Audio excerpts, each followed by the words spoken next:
This video is not suitable for all ages and should only be viewed by viewers 18 or older due to the nature of the content discussed and the discussion of sexual predators on the internet. Trigger warnings for the following: pedophilia, lolicon and child pornography, suicide, grooming, anti-Semitism and Nazi imagery, sexual harassment and sexual objectification, bestiality and zoophilia, and rape. Please do not harass anyone named in this video. Hello viewers, welcome to another segment of Maybe the Internet Was a Big Fucking Mistake. Big mistake. Big. Huge. On a more serious note, this video covers sexual gratification as well as general sexual harassment, and it's a very depressing story. If you're a kid who somehow got past the age restriction, please go away now. Just go. Now, I don't like covering these stories. We're an animation channel. We cover very important stuff like Disney and not Disney things sometimes. But I like to think of myself like the Jon Stewart of the YouTube animation community. I call things out when I feel like I can add something to the conversation. And it's important to talk about when YouTubers are misusing their platform, so what's the no fun situation? Because I hate it here. I don't want to be alive anymore. I've chosen not to keep this person anonymous because I believe this is not a mistake or a slip of the tongue. This is an active attempt of slander and misogyny, and that's just not acceptable. Also, this incident wasn't freely admitted to me. I had to have someone else tell me that this was going on, in a professional setting. And he couldn't even tell me himself. Chris was a team member roughly from 2014 to 2015. I know, I'm old. Chris was generally a nice guy in my time knowing him, but he exhibited weird behavior, like, you just draw this for your boss, right? If memory serves, there's also a nude version. That's disgusting. He was also my first trip to Everfree Northwest, the one we did the blog about. He's this guy here. The story is as follows. I'm not going to read it myself because it's going to make me sick, so I'm just going to have someone else read it. At some point over the last few years, Chris told his story, allegedly several times, that in the bathroom of the hotel where the group was staying, he was masturbating to KP's clothing. Chris states that this is a lie, as he was actually constipated during the trip, and there were no witnesses to his masturbation story in or near the hotel room. We don't know the details about who the story was told to, besides the whistleblower who will remain anonymous, but it was likely Will Ryan, head of the YouTube channel DAGames, as Chris and Will are friends, as well as friends and or employees of that YouTube channel. Chris also started working for DAGames shortly after leaving the ILoveKimPossibleAlot production team, so the timelines track. Once KP was informed that this incident took place, she confronted him via text and an audio confession. The audio is linked in the description if you would like to listen to the whole thing yourself. All right, well, first, I think it's the obvious thing is one, just want to profusely apologize for that terrible fucking thing I did. Mm-hmm. And that, God, was an absolute horrible person so many years ago. And you didn't deserve that. So. Right. So I have a couple of things. So my source says you told this story in front of Will and Sean and a couple other people. Is that correct?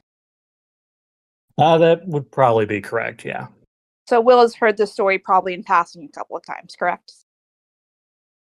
Yeah, probably once. Okay. Same with Sean? Yeah, Sean. Okay. Did you talk to Sean privately about anything else that happened when you were working on the team that I don't know about? Not that I can remember. Okay. Nothing I say is meant to excuse what I did because it's inexcusable what I did. Do you want me to say what the story was just for context, or do you want to explain it? I mean, I guess it makes more sense if I do, because Sure. I don't think it's fair for you to have to reiterate that horrible thing. Sure, go ahead. Yeah, so the old tale goes is that I pleasured myself in the hotel bathroom we were sharing during one of our breaks when everyone was gone and whatever, and that I fell off the John after basically getting lightheaded from what would be ejaculation falling on the floor where your dirty clothes also happen to be, and that my face planted on your underwear. Right. And Part of my PG version, I have a 6-year-old in the other room, so. Okay, I wasn't aware of that, but thanks for being honest. Chris, in his audio testimony, assured his other boss, YouTuber Saberspark, wasn't told this story. But it's unclear how truthful Chris is being when he says that. Chris also tries to steer the conversation to not include too much explicitly, stating that, quote, there is a baby in the other room, unquote. But that also might have been a ploy to lessen the harshness of the anger present. Regardless, since Chris says he was lying about the whole incident, it's difficult to take his word on anything due to this lie and the actions he took regarding it. So once I was informed of this information and got Chris admitting to it, I sent that proof to Saberspark through mutual friends and to DAGames. After reaching out twice and waiting months for any private messages, I eventually received someone at DAGames in their totally real HR department that totally exists, even though I couldn't find any proof of it online. That's totally not run by Will's roommate, who's financially dependent on him. And for the record, I assumed Chris knew he was being recorded because it was a call about safety. It only gets worse from here. I'm gonna need every last drop of this. Let's bring a political comparison. For those who forgot or are not American, good for you. The 2016 leak of the Hollywood Access tape was a big deal. In a bus, we have an orange man who shall not be named, and Billy Bush, a member of the Bush family. He is a cousin of President George W. Bush, or as my Gen Z audience would know, the shoe guy. Who throws a shoe? Honestly. Orange Man was talking about women in an inappropriate way. Google it if you want to. This whole script is giving me a fucking headache.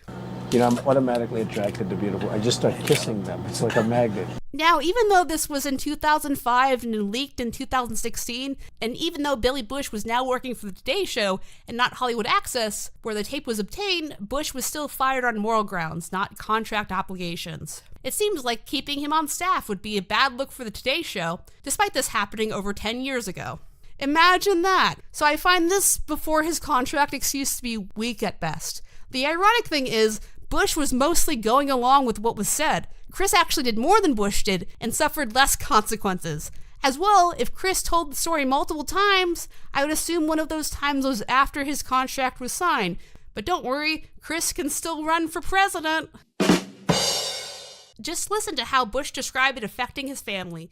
What was it like for you to go back home after the tape had been released, to face your daughters, your wife? What was that moment like for you? Well, the initial moments were total chaos. The paparazzi were never interested in me before, and now they're outside the gate and ready to go. But once we settled and got to connect, there was a powerful moment. My now 16-year-old daughter called me, and she was in tears. And she was really upset, and I said, Mary, it's going to be okay, you know, don't worry. And she said, no. Why were you laughing at the things that he was saying on that bus? Why were you playing along with that? It wasn't funny. I said, Mary, I am sorry, and there is no good answer for that. If you take another extreme example, do you guys remember the Michael Vick controversy? For those who don't know American football, player Michael Vick was caught running a dog fighting ring, you know, where they take poor little puppies and make them fight to the death for gambling purposes. Why would you do that? I'm pretty sure there's no clause in his football contract that says don't do that, but he was also fired on moral grounds. Imagine consequences for your actions. At the very least, let's assume the absolute best of the situation. Chris was being truthful, Saber and Will wasn't there to hear these conversations. This happened before he was hired somehow. I'm glad a whistleblower came forward, but even so, if this is how someone is talking about women, shouldn't you tell their future bosses? Does an employee talking about women in this unethical way make the company look bad? I mean, this isn't just a slip of the tongue, this is a purposeful attempt to objectify a woman due to bitterness and self-esteem issues, and should be taken seriously in any workplace, even a virtual one like YouTube. And the fact that DAGames and others value Chris's safety and privacy more than holding him accountable makes me worry, because this is harassment. And I don't have to take it. New developments. I posted part of the email exchange on Twitter again, and that blew up, I guess. DAGames released a statement due to public pressure. If not, then they would have released their statement a year ago when this email exchange took place. Chris is going away on work training. Can I have proof of that, please? Because you've already been pretty untruthful to me. I think you guys are just trying to wait until this all dies down and everyone forgets, and then Chris will just magically appear. Chris's statement also came out, which is really respectful, calling me an employer. Oh, by the way, I was being sarcastic. And then trying to make himself the victim. Chris, if you felt mistreated, this is the first I'm ever hearing about it. So politely talk to me directly or shut the fuck up. You need to shut the fuck up! I know we have this dude bro culture around YouTube entrepreneurs who have never been to business school before and don't know about good company ethics. As far as Chris, I would hope he gets an official investigation into his character from both parties, and as a lead with the Billy Bush example, possibly terminated. I don't know if Chris has personally changed or what his character is now, or if there are any other victims out there, but do you really want this kind of guy to be representing your company? To work in the media industry is a privilege. Why protect sexual harassers, even if it's just a dumb internet job? And I know, this all sucks. Hearing this is probably gonna suck. Working on this video has sucked real bad. I've cried a lot. But it seems like that minors are in threat of being preyed on. Will himself has done some suspicious behavior, and it seems like nothing's going to change unless it's talked about in a bigger way. I'm as mad as hell, and I'm not gonna take this anymore! So that's why we're here. Part 0, Disproving KP Rep. For some reason, people think I'm unqualified to do this, or have false information about things that have happened in the past they are using to make a judgment on this case. And that's concerning. So let's go ahead and disprove some KP is bad stuff. For example, when this was trending on Reddit, I got comments like this. And if that's still not enough for you, listen to this. And another aspect that I didn't really take into account until rather recently is that on top of all the work that the team members are having to do, there's something to be said for all the work that goes into managing those team members. I can't imagine it must be an easy job, because you have to make sure that everyone is on the same page with everything all the time. Everyone's keeping up to date with progress and is generally handing things in on time, all while trying to keep them happy and make them feel like they're in a positive working environment. And at that point, I said, look, I'm sorry I couldn't finish it, but I need to get back to my other work. And KP, she let me go. She didn't force me to stay. She didn't say, oh, you have to keep working for me. She said, okay, you can go. Maybe I'll contact you again later when you're not busy. Started a channel to spread her opinions and built a team around her. I've seen her make mistakes, take them to heart, and return improved. She is a leader, so she must lead in the way she knows, but she is always ready to listen, to help, and when she is unsure, seek advice herself. In the wake of all of this, I had the privilege of meeting some of Team KP, to which my initial reaction was, She still has a staff?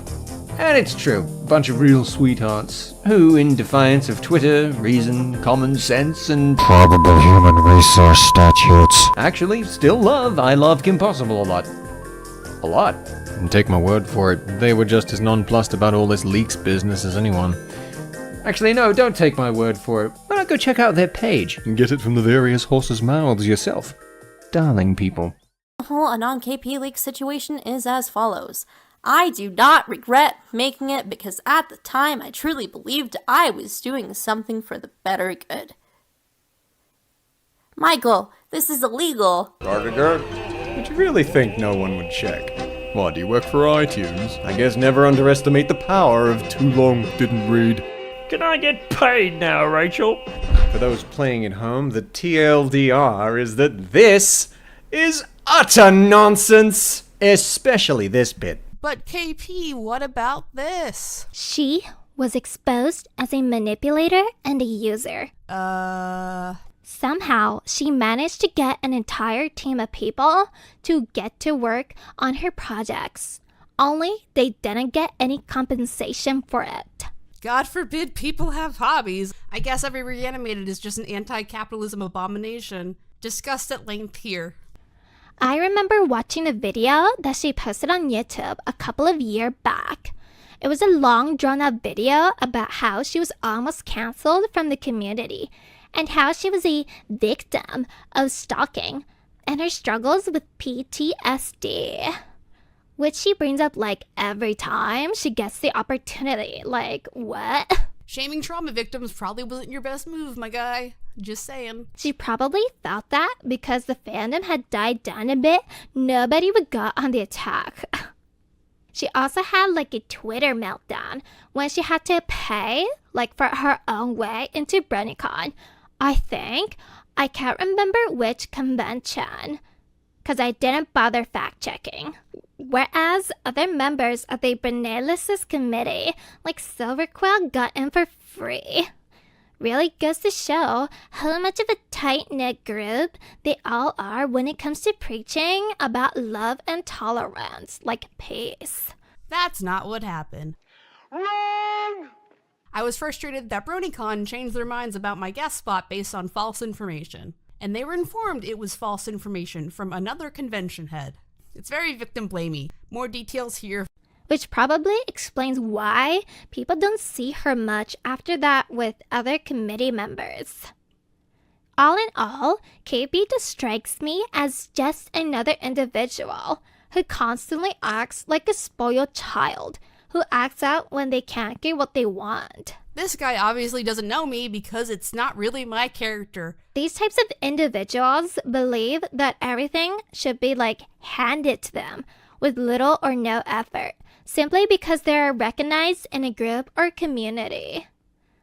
I know it sounds like I'm saying like hashtag burn the witch, but my actual point is she's just another example of what happens when you let internet, or in this case horse fame, go to your head. Why would we work so hard on dumb little horse videos if they weren't fun? Because art and media are definitely only made for attention. More details here. Make me your horse god. I am your god now! Bring me your virgins! This is a confrontation between someone who is supposed to be helping the team, but was actively leaking assets to the team and lying about it. And then they were caught. You can guess how this confrontation goes. But ladies and gentlemen, the day is Zain Minded. For more context, Zain, the head of the team at the time, is a pretty soft-spoken guy, so this is the maddest I've ever seen him.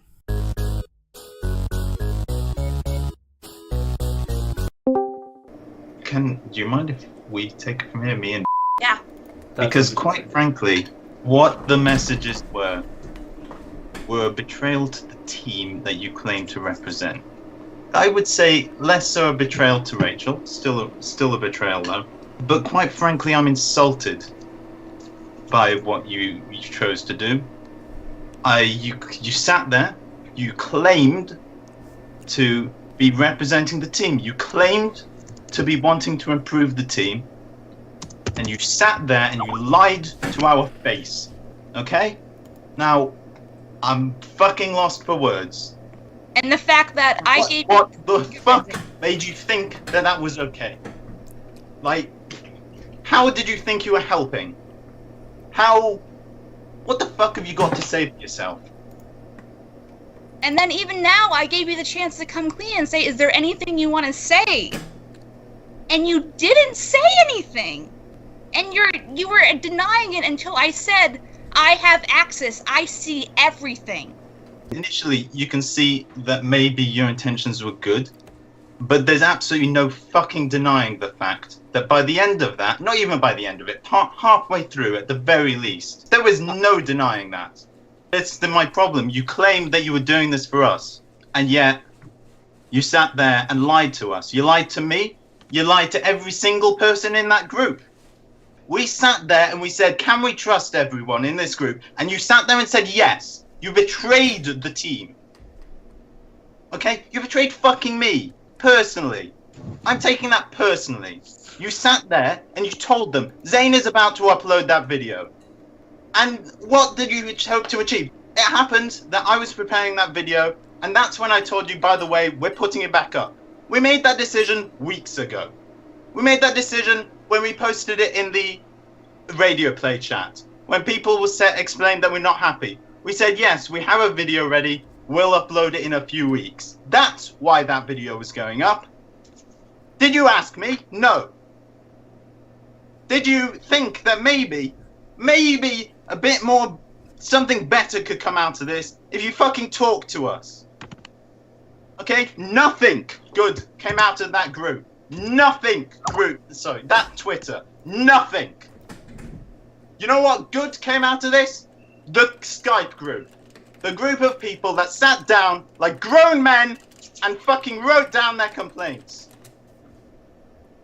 Nothing good from that Skype chat. Do you want to know what everybody else on the team, the only 2 people that have said anything bad to the end on Twitter are the 2 people in that group not on the current team. Do you know what everybody else has said to that Twitter? They fucking said, fuck off, because you're not helping. You are literally here to be malicious. You're here to tease Rachel. You are here to nag at her. There is no defending it. That Twitter is universally accepted not to have been a good thing. The entire team, while you were in that group, was saying that these guys are dicks. Nobody on the team supported them. And yet, here you are, claiming to represent the team and supporting them, and lying to the rest of the team while you do it. Part 1, the original incident with Chris. Something I also wasn't aware of is that Will made a statement after his team member Boggs, you know, the one who was harassing me, was fired. It doesn't mention me, or that there was any victim, or even what he did was bad. Will even calls him a great person. So, starting off on a real high note there. Boggsy is no longer a member of DAGames. He's still a very good friend of ours. Especially me. I will sometimes DM him. We'll be on Twitter, the big Twitter sometimes, but I'm not one for grudges. I don't do that. So don't think this was out of any bad, massive haste. Just a lot of back-end stuff that kind of conflicted with our channel. There's a lot of things that didn't meet our requirements. The videos started getting worse and worse, but it was more or less just, I was pressuring him a lot. There's a lot of things he had to do, and there just wasn't enough taking time except for the situation that we were going through. Come to mention it, there was a lot of things that maybe would have detrimented us in the long run if we would have kept this sort of conversation going. And I don't want to bring in logistics, because that's not a thing that should... I don't want you hating the dude, because he is a fantastic being. He just did a lot of wrong things, and we're all learning from him each and every... Yeah, so I don't think there was any mistreatment, or I can't really explain why Chris would be so frustrated enough to do this. So I brought my friend James, who was on the team at the same time as Chris, to give some testimony. Hi, I'm James. I used to work for KP, and I was the head editor of her first team. I worked for her for about 2 to 3 years, and I was asked to give a statement on Chris's work ethic on the team. Chris, in particular, was an extremely good editor, usually doing stuff the rest of the team couldn't do. But he was inconsistent with time. I'm coming out about Chris because in his recent statement, Chris claimed mistreatment by being on the team, but as someone who was there, it just seemed like he had unhealthy and alternative motivations, and it was clear that he would often say more than he could deliver. Do you think maybe he's compensating for something? In particular, though, he often said more unsavory things, either just jokes to be funny, or what usually felt more personal. This was never a paying gig, so it seemed that he was upset that it wasn't helping his career, money, or even romantic situation. It usually felt like he would push himself to be really good and then fell flat. Like he had ulterior motives and scoffed at other editors for their work to make himself look better, really honing in. He was oddly fixated on if KP liked or approved his work, bragging, which again was inconsistent. In my opinion, he also seemed to have a crush on KP. It seemed obvious to me, if you know what I mean. Sometimes he antagonized another team member to get her attention, and also downplayed it when talking with others. It was odd that he would feel unappreciated when he was acting out of his own will to help. Though not fully joining the team, he still committed to projects. Near when he left, it would be a lot of, she doesn't pay us because she's too greedy. Specifically saying anti-Jewish semantics, such as fucking Jew won't pay us, or another, she's cheap, or she's the only one benefiting from this. But the reality is, no one ever got paid. Often in private conversations it would come up, but he wouldn't be shy about bringing it up during group conversations, and this is if he attended any meetings at all. We were a little intimidated by his status to bring this up to KP at the time, though. Chris ultimately left the team with almost no word. His work ethic dropped dramatically over the months we were all there. Overall, his experience was wanted, helpful, but inconsistent. Part 1.5, Escalation to being unsafe with minors. If this video was just about Chris making up a gross story about me a while ago, I can see the argument for why bring this up now. But things end up extending to more actions that are questionable, and make it seem like these people can't really be trusted around children.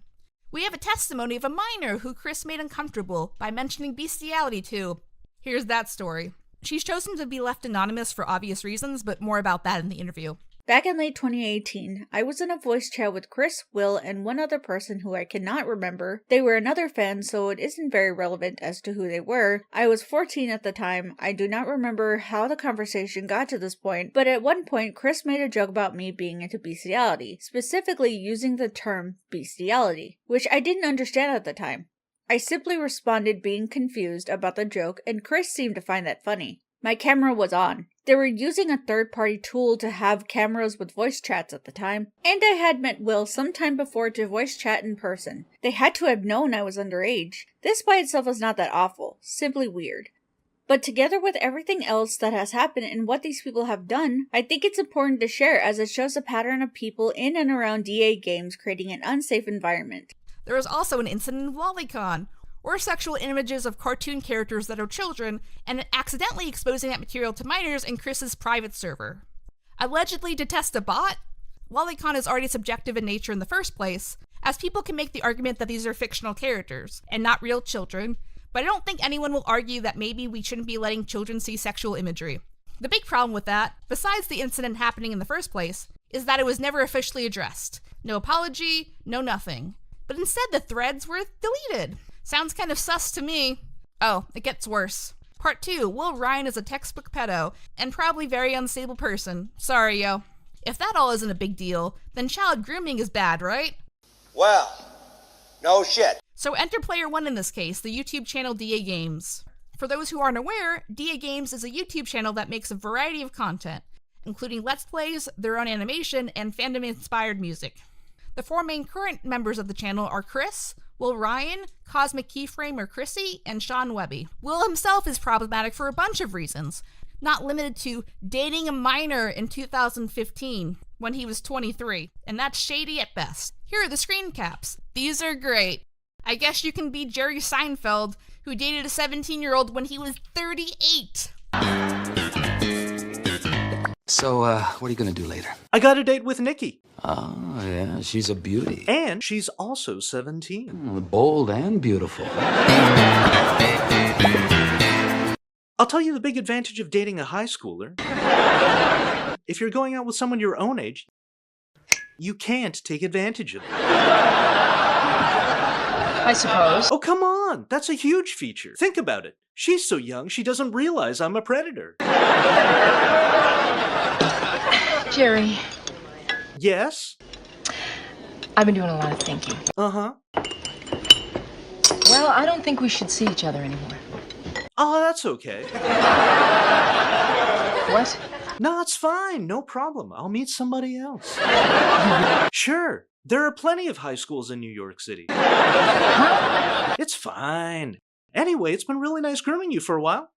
I'm gonna go scope out a Chuck E. Cheese. Yeah, you too. She'll be coming round the mountain when she comes. Dating anyone 18 falls into a legally gray area depending on what state or country you're in. But the general rule of thumb is anyone 18 should not be dating anyone who's younger than 18. That's the internet law. I looked it up. Part 2.5 is grooming. But the most problematic of all of this is minors straight up being groomed in their public spaces. Who you'll hear from in a second was 15 years old when someone around 19 years old started sending them self-harm pictures. Censored screenshots are on screen. It's not a fun video, I warned you.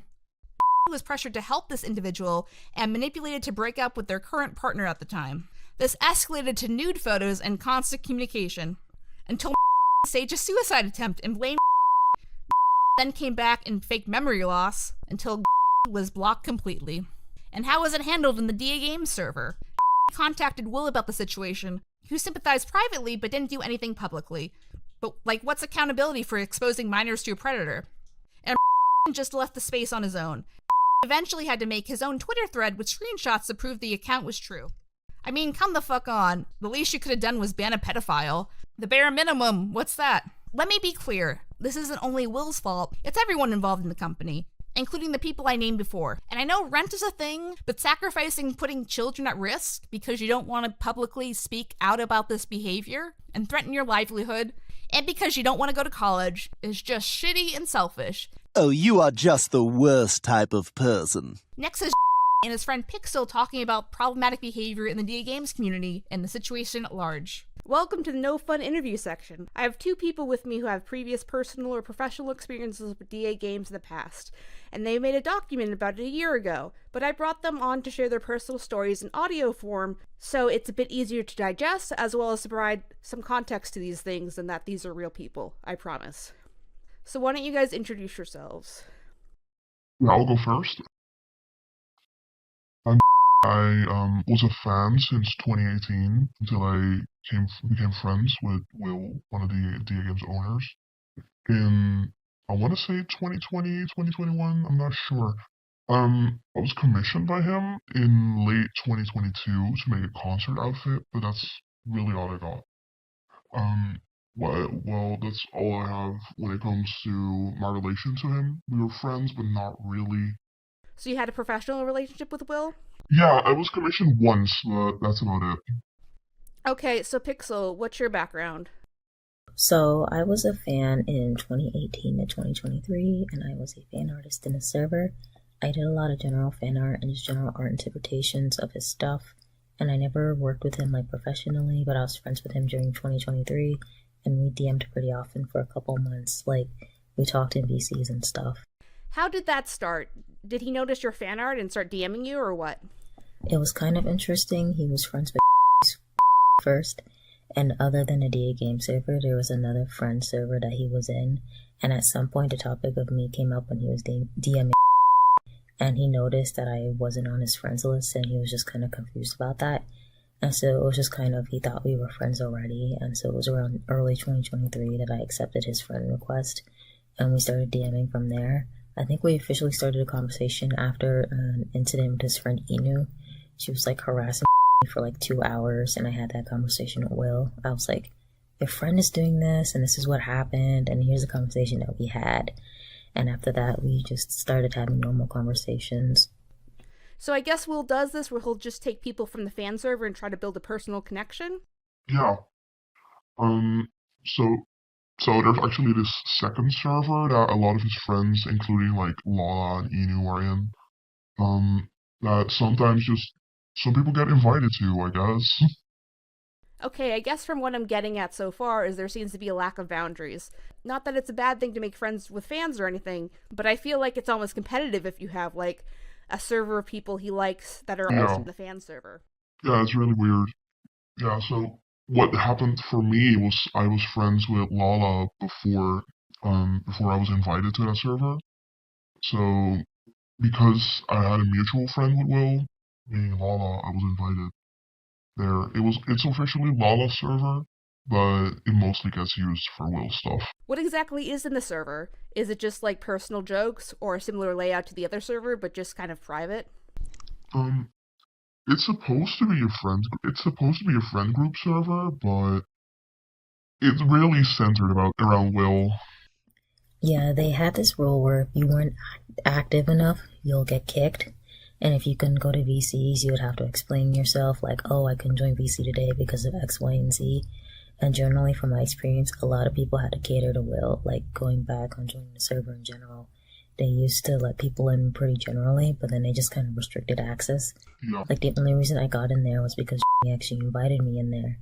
A few times she actually gave out invites, but it's technically a friend server, but they have, like, not official events, but they do VC a lot. Sometimes for, like, days, and they just generally expect you to be active a lot. So it seems to me like the whole point of the server is for Will to talk to people and get validation. Is that it? Yeah, definitely.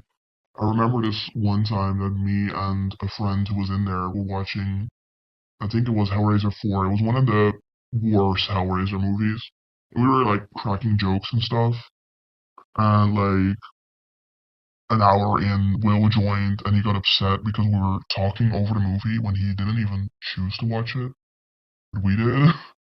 Were there any minors in the server? Yes. Yeah, there were. I'm not gonna say names, but I remember there being like several, at least.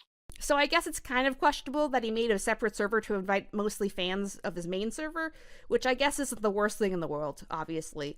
But it's things like the boundaries that are weird, the rules as far as VCing that are weird, and the fact that there are minors in there.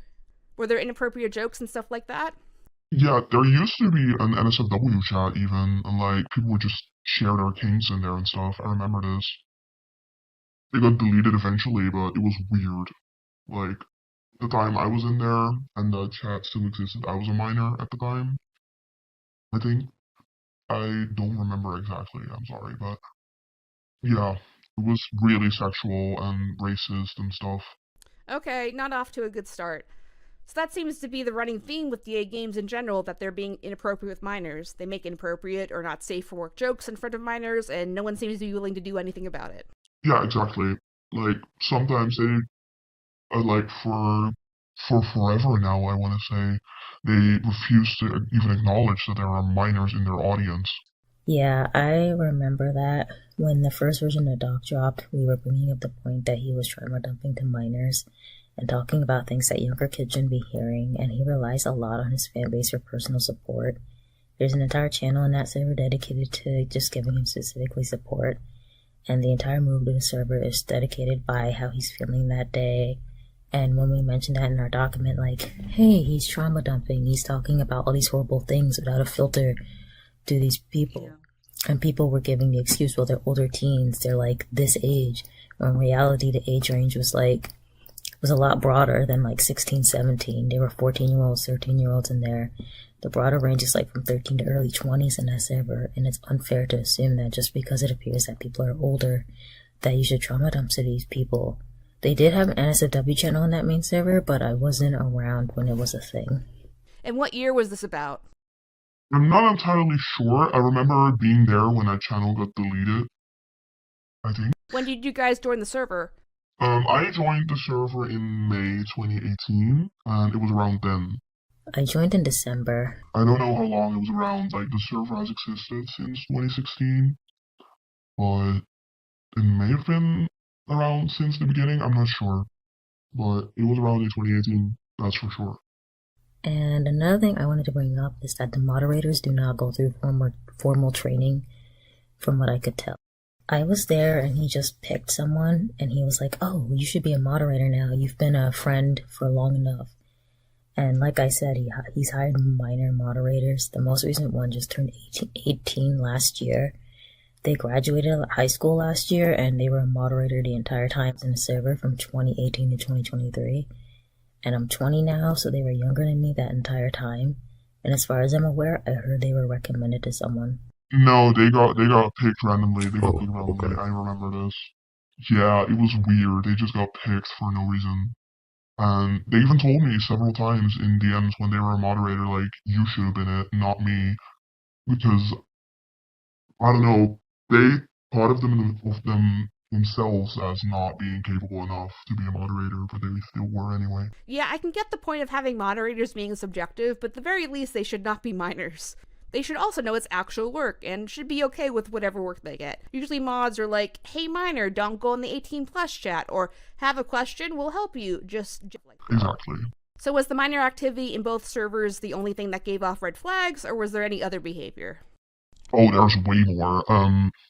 I remember in the DAGames community, there was a lot of predators, like groomers and such, and they got exposed like monthly sometimes. Like every other month there would be another one, and they would never get acknowledged by the team. And it was just horrible. This is gonna get very personal real quick, but at some point I was groomed by someone in there, and I exposed them like 2 years ago. And I posted it in the server I made a Twitter thread and I posted it in there. Well, I asked my friend to post it because I didn't want to do it myself because I was a public figure at the time in the DAGames community. And it got deleted, like, instantly because it was just drama tarnishing the brand. And So to summarize, it's not abnormal for predators to be attracted to online spaces that maybe make fandom content, but it's kind of scary when the mod team is burying it. One of them literally got arrested for having CP in their possession. Yeah, there's this one guy that got arrested for, like, 34 accounts of child like, 3 years ago, and they never got acknowledged by the team either.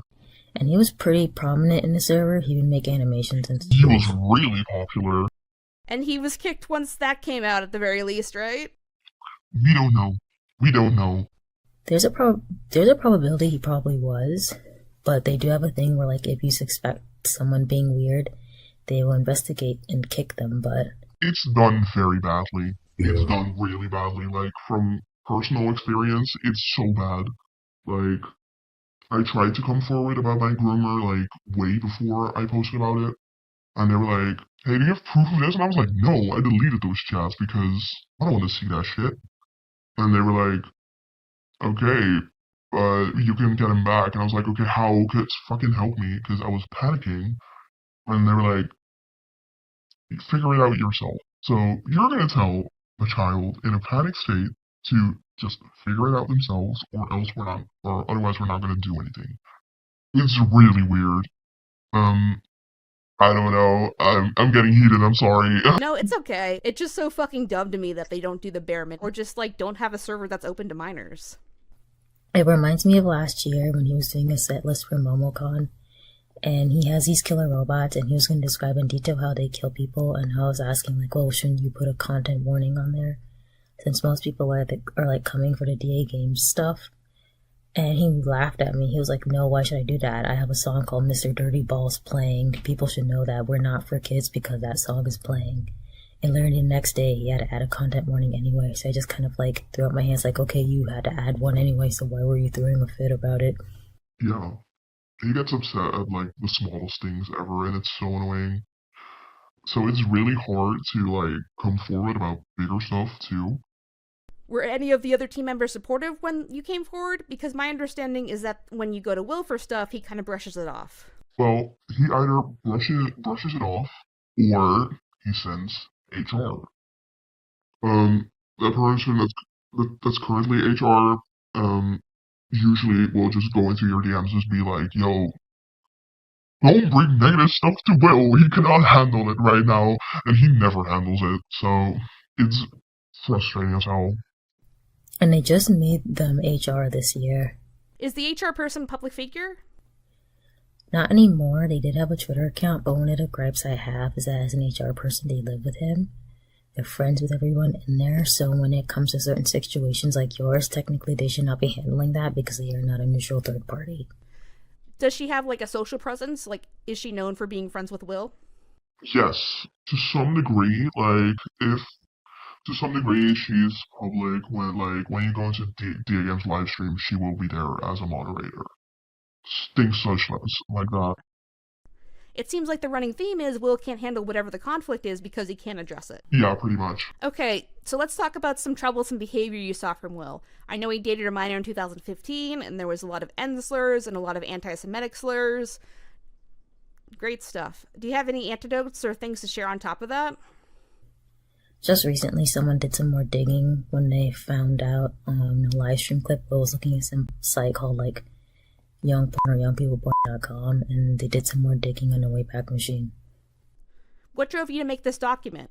Was it the Predator thing? Like, what was the straw that broke the camel's back, and you just were like, fuck it, we need to write all this stuff down? I think it was just generally, we were frustrated about a lot of things. We talked to each other, and then we found about the NSFW stuff. And we decided, nope, this needs to get out there. That's pretty much how it went. We stumbled across it as well. We were literally just messing around, and that's when we found it. And thought, well, this doesn't look right. And we did some digging, and we were like, this isn't right at all. So you went back through Will's history and saw the anti-Semitism, and there's one point where he justifies using the N-word as a white person, and I thought that was really sad. So what was the response when he released his first version of the document? Well, the first version came out, like, really weird. Like, we tried to get, like, fans to see it, so we made a fan account, and then, like, turn it into the release account. It was stupid. That one went really bad. Like, Pixie, you can say more about that. Like, it affected you mostly. Yeah, it just went really badly. We were still fans at that point, and we were just like really heartbroken. So the doc was very emotionally charged, and it just had stuff in there that didn't really need to be in there. And then also after he came out trending on Twitter, like 2 mods, one of them was this HR person, came to me and they put me in like a group chat and they told me, you have to fix this. And I'm like, I'm in a college class, I can't fix this right now. But I still had to do this anyway. And after a couple more screenshots came out, the HR person was like, is there anything else that's going on? Because if there is, I'm one step away from flipping switches and ruining lives. And I was really scared at that point. And rightfully kicked me from the friend group because I was so scared of what was going to happen to them. I just ended up throwing them under the bus because I was so scared and under pressure. Like, we changed the password for the Twitter account and everything because we could not have this go south. Yeah, and when the second document came out, I reached out again and I was basically confirmed that was what happened. And I put out my secondary statement on Twitter because the initial apology, well, the quote-unquote apology that I made the first time, it went through those 2 people and it was heavily sanitized. They wanted me to say he apologized in BC, he did this, he did that, and I was supposedly there to witness when he did those things, and as a result, people started disregarding everything as fake, and so I wanted to make that secondary statement to explain that nothing was fake, and I was pressured into writing something I didn't really believe in. And then later those 2 people would come forward in private and apologize to me for doing that. So let me get this straight, guys. So 2 official DAGames ambassadors, mods, whatever you want to call them, basically tried to legally threaten you to formally apologize or else waggy finger. Is that basically what happened? Pretty much. This H4 person, she bragged about being a former kiwi farmer and like digging stuff up about people. So I knew she had a capacity to do those types of things. Those people on those sites do. And I don't want that to happen to me. I don't want that to happen to me and the other people who were working there. Yeah, I was especially scared. I was especially scared because they will commission me. Like, what if they save the packaging, I send his outfit in, and have my address? Like, I was scared as fuck. So I logged you out because I could not have that happen. Yeah, that's fair. So what happened after you released the second doc? Did anyone come after you or try to have you reprimanded?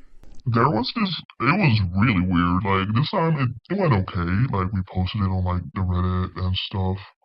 And it actually got some reaction, which was really cool. But there was also this one person that either was the HR person or someone pretending to be the HR person. We still haven't figured it out because the HR person has a habit of stalking me specifically. And they threatened to, they acted like they were going to sue me. Yeah, I remember that. It was just horrible. Another thing is the second doc, it just kind of inspired someone to go through the Saber logs. And they found that people like Chris were going through and deleting all the racist stuff that they said. And they found videos. And they made like a whole archive just going back. That they were like just going back and deleting things. So Chris got caught being racist and sexist just in general? Yeah, pretty much. So before I move on to the last question, can you guys give some context, as much as you can, from the anonymous Chris story that you interviewed the victim for? So that's actually my best friend who told that anonymous story. So this had to do with her username, which had the word animal in it, and then her name. And so it actually came from that. Like, it was weird. Why did they say that? Why did they think it was appropriate to say that to a 14-year-old they knew was 14? What took me off guard is that the 14-year-old had met Will before. Was that at a convention? Yes, it was at a convention. Okay, cool. At least that's purple. They're also pretty prominent as a person in the community, so it would be weird if they didn't know how old she was. Is she still prominent? No, she got banned, and now she fucking hates their guts, so... So the whole team has a controlling presence with their fan base and on social media, right? Yeah, pretty much. So my last question is, unless you guys wanted to add anything else as far as any general stories or experiences or anything. So as I mentioned before, I was a fan artist, and at the beginning of Iris, I would make interpretations of characters, and Will would go on the chat and say, These interpretations give me anxiety because now I'm scared they're not going to be able to live up to these expectations. Let me backtrack. What is Iris? Is that a song they've done? I'm not familiar with their content, really. It's one of his IPs. Yeah, it's an original story. Yeah, it's a dystopia thing. There's a lot of characters, but not a lot of them have designs. So, what a lot of people like myself did was like, let's make a design on this character based on this very vague description that he had. And people would also make covers of songs too, and he'd get high amounts of anxiety over it. And in some cases, he'd call it defacing. I got caught out for the way I drew one of his killer robots, because he was like, well, now you made my design look like horseshit, even though I heard no one else complaining about his design or anything like that. And then on top of that, a bunch of other artists started apologizing, like, yeah, we're so sorry, we didn't know us drawing this stuff upset you so much, and you never said anything until now. And he made it a rule in the server for a while that you couldn't post interpretations, or you couldn't post covers with more than one instrument or more than one vocal track. And he just now changed that rule. I heard from someone that's still in there that he just changed the rule back to where it was before, so you can do that again. I can't get over that because that's the stupidest fucking thing. He should be happy that people are making fan art because they enjoy the thing. It's like he's punishing his fans. Yeah, even on Twitter, someone was asking about it. He's like, well, I'll go forward in making more character designs when I'm sure that they won't be tampered with. And just a lot of extreme words for stuff that wasn't extreme. Being a young artist at the time, I was 16, and that was devastating to me. And when I was telling him, this really hurt when you said that, he was like, well, don't have a cow, it's not that bad. Without really acknowledging how I felt or how any of these other people felt about that. That's a problem he generally has, like, when someone comes forward to him about how he hurt their feelings, he's like, yeah, but it's not that bad, like, bro, you hurt someone, it's not cool, man. Oh, it's so dumb. It's so dumb. I mean, the predator shit and the child porn is probably the worst of it. Okay, to recap, so I was going to say it sounds like it's pretty bad between the allowing predators to be in their spaces and not really doing anything about it, or threatening people who make fan art, or Will dating a minor, and Will looking up child porn. I remember seeing that because I thought that was the worst thing Will specifically had done, and then Chris just had the behavior of being sexist and racist too, and gross with minors. So what would you guys like to gain from coming forward on a bigger platform and speaking about your stories? So my original goal would be, like, acknowledgement of this stuff happening, but, like, I don't think that's gonna happen, like, ever, being realistic.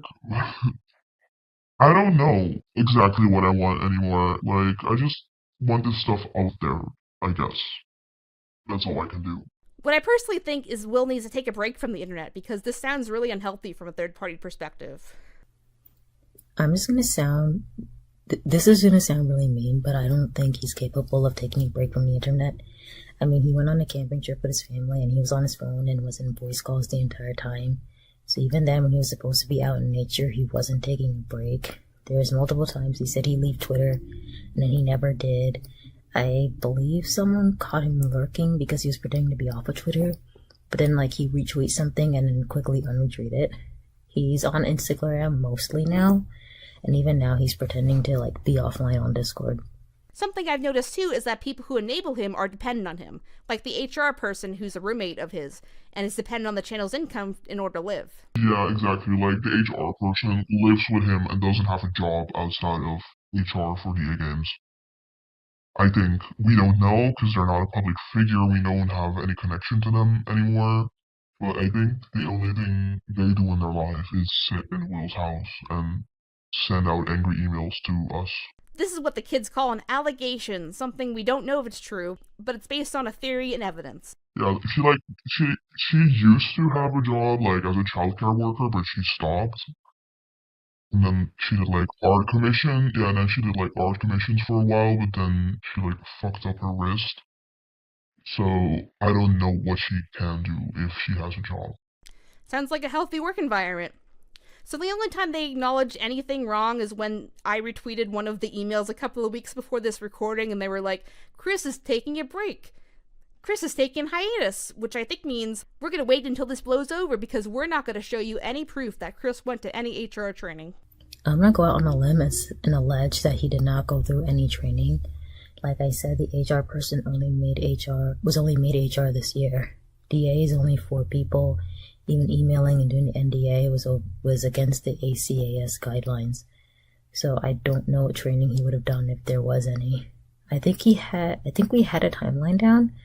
Like a day or so after your tweet came out, he left Twitter the day after. He was streaming the night after, and a day or two afterwards, he was saying, I got trained. Like, at what point during that timeline would he be getting trained? Yeah, and keep in mind, for those who don't remember, I had the original conversation with HR a year ago. And I was feeling antsy because I wanted to make a video for a while, and we were waiting for the right time, and then this blew up, and I'm like, this would have been great a year ago. But ideally, it doesn't sound like the team is even safe to make content because of their influence around others. Like, Will himself dated a 17-year-old when, how old was Will? 22 to 23. Ugh, great. So when you date a 17-year-old, regardless of when it happened, you should know better. Like Chris telling the story, regardless of when it happened, he should know better. So I guess we'll hope for the best. I think at the very least, if there's going to be any changes, they have to show proof and a plan, or else no one's going to believe them at this point, I think. A public apology is probably a good start. Yeah, that's like the big thing. Like, you would think that nobody would believe what DA are saying, but they do, and it's weird. Like, even when you show them proof, they're like, no, it's fake, you're just haters. Like, their fan base is very, their fan base is, like, very, they just really want to believe that they're good people when they're not, because Lord knows why, actually. It's because he built up a parasocial relationship with them. True. Even with the lolly thing, when we told people about that, they were so like, well, actually he was using it to test a bot, and I'm like, well, why is it still there? And it wasn't even in the same server. Again, the fans have a very parasocial relationship. You have this mature 20-something-year-old telling you all his deepest secrets and stuff, and all his childhood traumas, and you feel closer to him. And on top of that, you have this whole Discord channel dedicated to just giving him support. You're encouraged to look at his Discord status and see what state he's in. When I was younger, he'd even go as far as to like delete his Twitter account and like threatening to delete the YouTube account because he was feeling bad. And when you're put through that over and over again, you want to feel close. You want to feel like this person can't be bad. I did all this for him.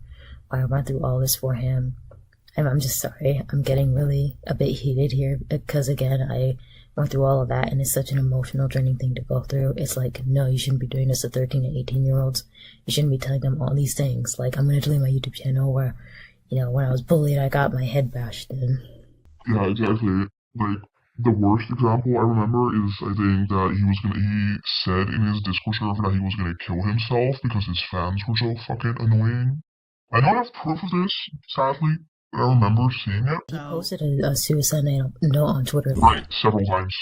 And then Chloe had to come out and say, no guys, he's fine. And then he just like, he never deleted it afterwards. And he didn't kill himself, he's okay.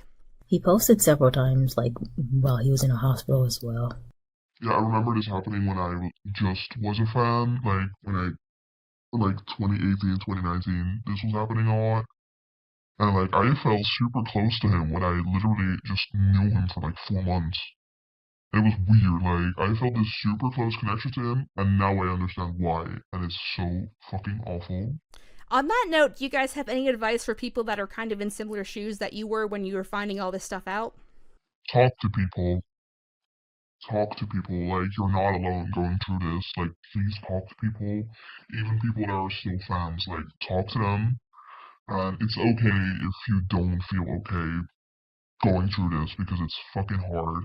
Having to sever a connection that feels so close and personal to someone who turns out to be a terrible person. Like, it's okay to feel bad. It's okay to feel sad for the things you lose. It's okay. Like, you're gonna be fine. Talk to people. Yeah, I agree that wholeheartedly. Like, just talk to people. One of the driving factors that led me to become friends with again is that I talked to someone about everything that happened, and I suggest to talk to people who are outside of the server, go to different servers, and just know that this is not how things are supposed to be. Like, I talked to a friend who had nothing to do with DA or anything, and they were like, that's not normal. That's not something that should be happening on a regular basis. Yeah, I think that's a good note to end on. Therapy's good, guys. Alright, well, I guess on that note we can end. Thanks everyone for being here and telling your stories. It sounds like a hot mess. It is. Like, it's so messy right now. Like, on the DAGames subreddit, currently they're, like, censoring words. You cannot say the number 11 anymore. Shit like that. It's stupid. And if you try to post anything without context, I was trying to post context of what was going on earlier, and they just deleted it immediately. Yeah, they nuke it instantly. Like, I got banned from the Reddit. As someone who took a media literacy course, this is not how you deal with backlash. You apologize, but it's kind of hard to recover when you have minors and predators in the same space and you haven't really done anything about it. These are really serious issues that aren't like a oopsie, so... No, they're dealing with it so badly, like, it's embarrassing for them. I know, I heard through a mutual friend that they originally weren't going to say anything because they didn't see a reason for it. They were like, oh, there's no reason for it, it's going to go away. Alright, thanks everyone for listening. Yes, thank you. So there's 3 players in this Shakespearean tragedy. Chris, a former member of my production team who made up this gross story about me. His first boss, DAGames, a YouTube channel run by Will Ryan. And his second boss, another YouTuber named Saberspark. Misc, Will's Nazi, racist, and anti-Semitic memes. There's also, racist and anti-Semitic memes. It never ends here. Part 3, how DAGames handled the Chris situation. Badly. Back to the Chris situation, the DAGames team first responded to the situation privately in November of 2023, citing the issue had been resolved to their own satisfaction, and that Chris didn't work for them at that time, even though there's proof that suggests otherwise, and that Will Ryan was likely in the room to hear the story recounted at least once. They continue to lie about my legal rights, and basically put pressure on me to stay quiet about everything. We'll show you those emails in a second. At a last-ditch attempt, DAGames attempted to send me a cease and desist. So we're going to go through some highlights of the emails here, but feel free to pause the video and read them for any context that you'd like. Hi Matilda, I was told to contact you regarding the Aficionados Chris case. Many months later. Hi Matilda and the DAGames team. It's been 3 months since I last reached out, and I'm disappointed in the lack of urgency. I'm reaching out one last time to discuss the issue and solve it privately.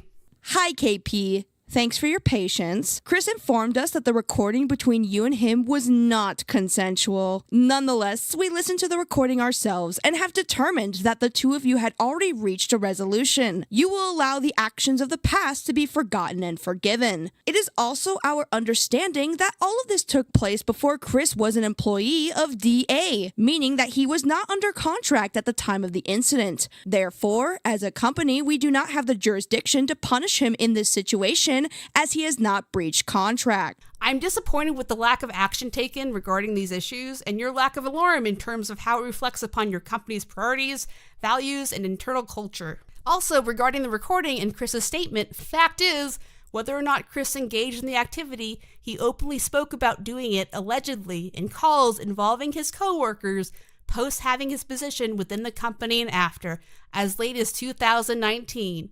This is highly inappropriate, morally unacceptable language to use when conducting oneself around coworkers, much less when it's an attempt to convey approval from peers and a superior by presenting himself as a sexual harasser.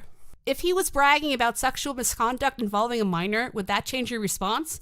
Because if the answer is yes, you should be taking this seriously because sexual harassment is sexual harassment.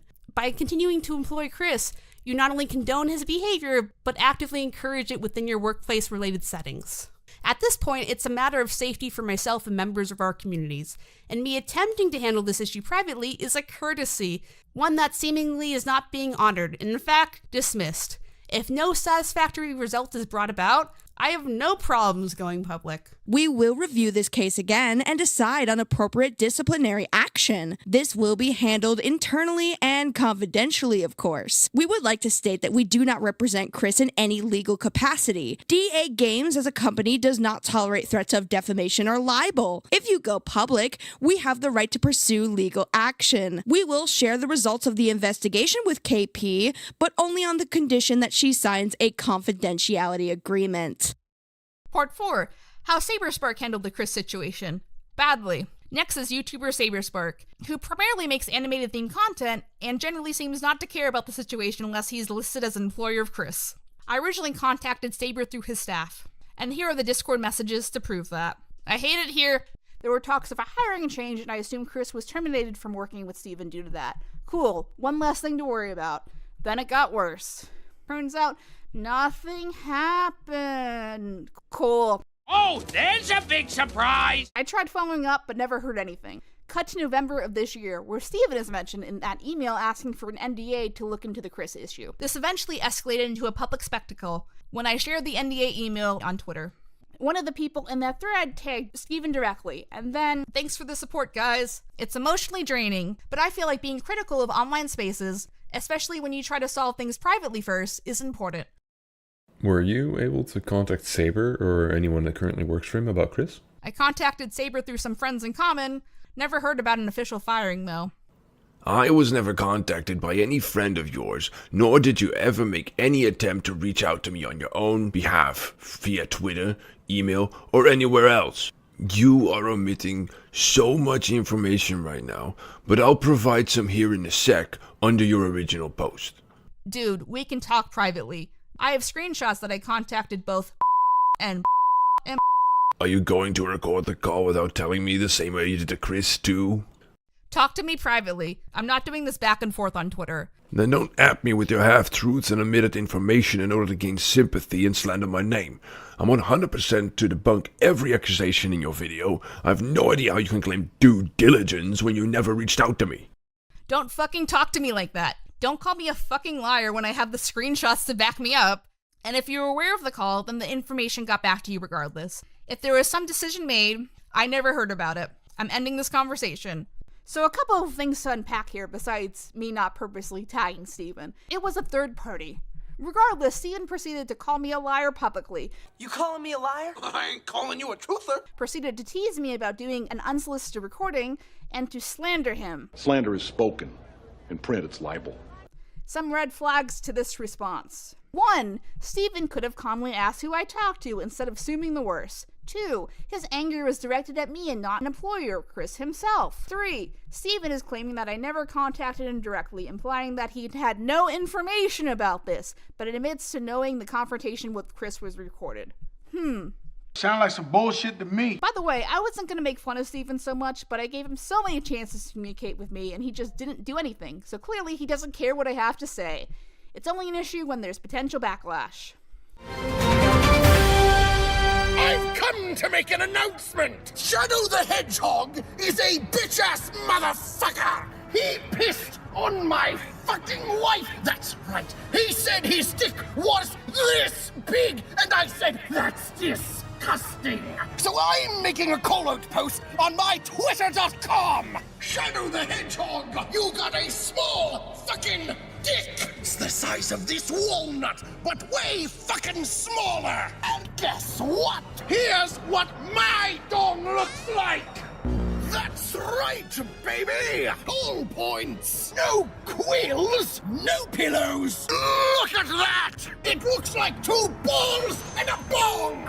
He fucked my wife! Guess what? I'm gonna fuck the earth! That's right! That's what you get! My super laser piss! Except I'm not gonna piss on the earth! I'm going higher! I'm gonna piss on the moon! How do you like that, oh bomber? You have 23 hours before the piss droplets fall on the earth! Now get out of my fucking sight before I piss on you too! So what I think happened is that Steven was informed by Pim, didn't know it came from me, discussed it, blew it off or decided it was nothing, and forgot about it until he started facing some public backlash, and proceeded to blame me. Because he was so concerned with direct communication, I ended up sending him this email detailing who I talked to, why this is important, and why this isn't a single incident. Good afternoon, Steven. This email is your requested private communication regarding Chris and the overall sexual harassment situation that he has caused. Our full incident report can be found here if needed. Since you publicly displayed confusion at best about my attempting communication with you prior to this point, below are screenshots of my conversations with aka the friends/employees I passed Chris's information to. The conversation with specifically mentions a possible staffing change based on Chris's actions, and I honestly cannot fathom a situation where there would be that drastic of an employee change or discussion without your knowledge. Screenshots can be found here, here, and here. I do not appreciate you calling me a liar publicly, and I would like some form of public apology. He didn't give me one. Additionally, your public statement states that you knew the confrontation between me and Chris was recorded, as a matter of community safety. Combined with your email interactions with DAGames lead me to believe that, unless there was some major miscommunication, you are aware of the situation and you have chosen inaction. You still have the choice to either hold Chris accountable, i.e. firing him with proof, or keep him on staff. Should you choose the former, please communicate this to me as soon as possible to avoid any miscommunication in any public statement/information present after. If you believe this is a one-time incident, this document linked below has logged some of Chris's other inappropriate behavior, including but not limited to making bestiality jokes to someone he knew as a minor, and the use of the N-word and Nazi imagery with himself and Will of DAGames. You can find more information on page 4 and 29 of this document. I have been clearanced to show unedited screenshots of the bestiality incident if requested. I hope that we can clearly communicate about this going forward. I have no desire to get into an internet squabble with you, so let's please work this out like adults. And do you know what happened? No response to the email, but suddenly the Twitter exchange got deleted? Where did it go? Nowhere to be found. No apology, no clarification, just deleted the evidence that he knew about the situation and covered his tracks and enabled the weird dude because God forbid Steven have to find a new editor or even do the public apology that I asked him to when he falsely threw me under the bus. I believe Steven realized I wasn't lying, and instead of talking to me directly or apologizing to me, he just deleted the thread. So, if Steven wasn't hiding anything or wasn't sus, why didn't he just ask me about the Chris stuff? He just assumed automatically that I was lying and started yelling. Very defensive. Very sus. What exactly was the move here, Steven? Do you think just deleting the thread, putting your fingers in your ears and going la la la la la would make this all go away? More of the story is to fire creepy people on your staff even if it's inconvenient to you. Steven, it is clear to me that you do not wish to correspond with any direct communication despite you personally requesting so. To say I'm disappointed with your behavior would be a severe understatement. You called me a liar publicly without even asking for the truth or further clarification. To me, it seems like the only reason why you wanted to get involved is that your name was attached, and you're more interested in damage control for your brand than your brand's actual integrity. I feel like we wouldn't even be having this conversation if there was not another YouTuber in your space. I hope that you can be professional about this going forward, even though, frankly, you haven't been through this entire nightmare ordeal. But clearly, that is not possible. Hey Rachel, to start things off, I replied to you on Twitter the way I did, out of frustration due to the misinformation you have about me and how you are talking about me without ever contacting me directly prior.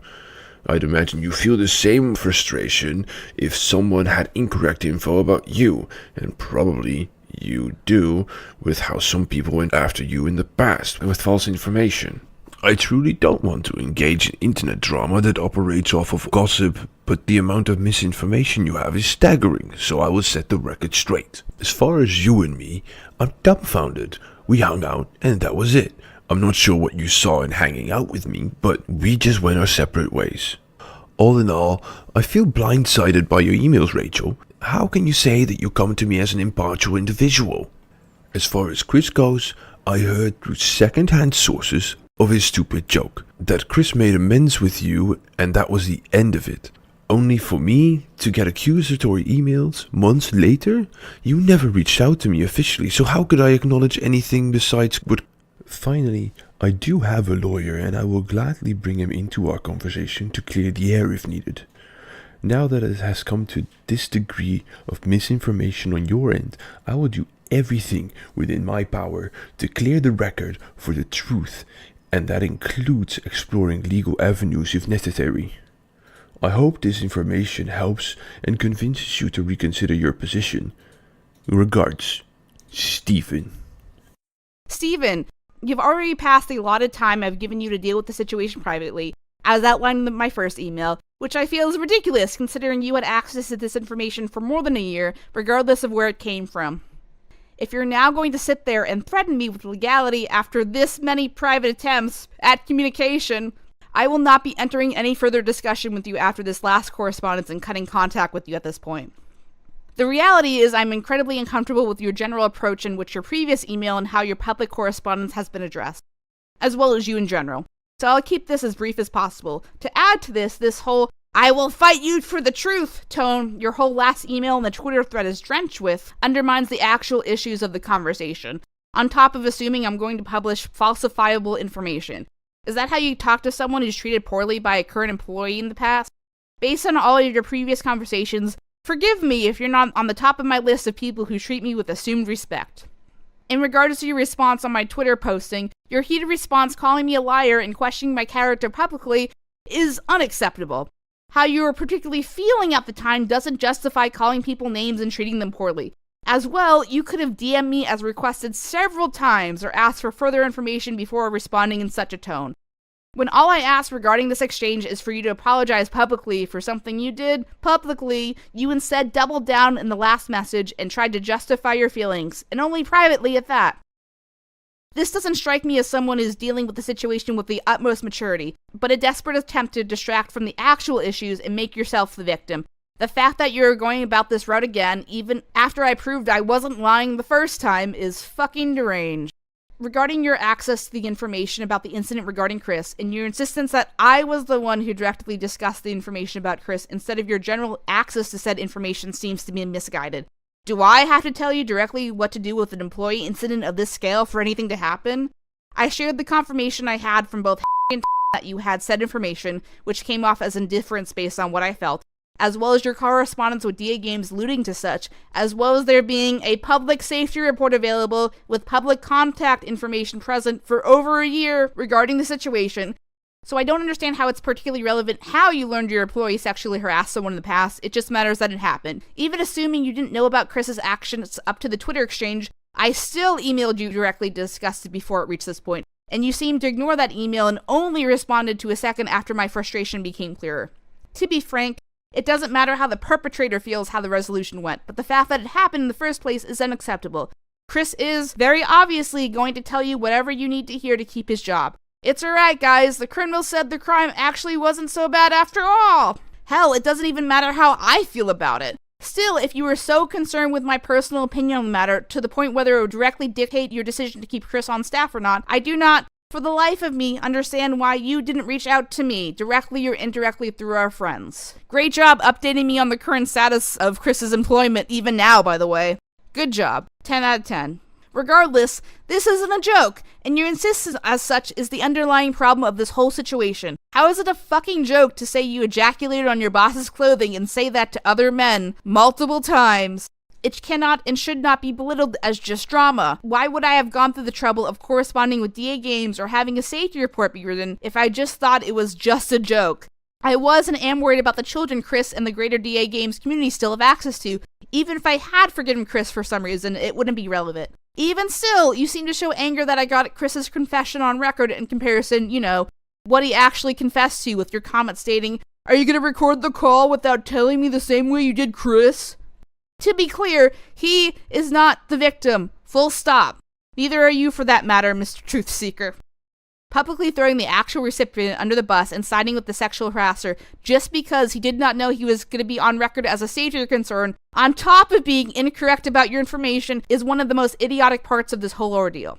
I felt it was very obvious that the intention was a recording for the public record, and a possible angle interpretation of him being blindsided by a bad joke turned public because I want to be a bitch and cause problems is just insulting and disrespectful on so many levels. Or how you put it, publicly discussing half-truths to gain sympathy and slander your name. Spoiler alert, this isn't about you. Additionally, the fact that I went out of my way to privately talk to you directly after several attempts to seek resolution with the staff and wanted to ask on the Twitter thread and still did not receive a response until sending a second email outlining my frustration is just ridiculous. I then even provided additional proof of racism and Nazi imagery that Chris and Will displayed. There are even incidents of lolicon/child pornography and sharing that material with minors, allegedly accidentally on the document I linked, as well as Will dating a minor in 2015. If we only knew what Saberspark thought about lolicon.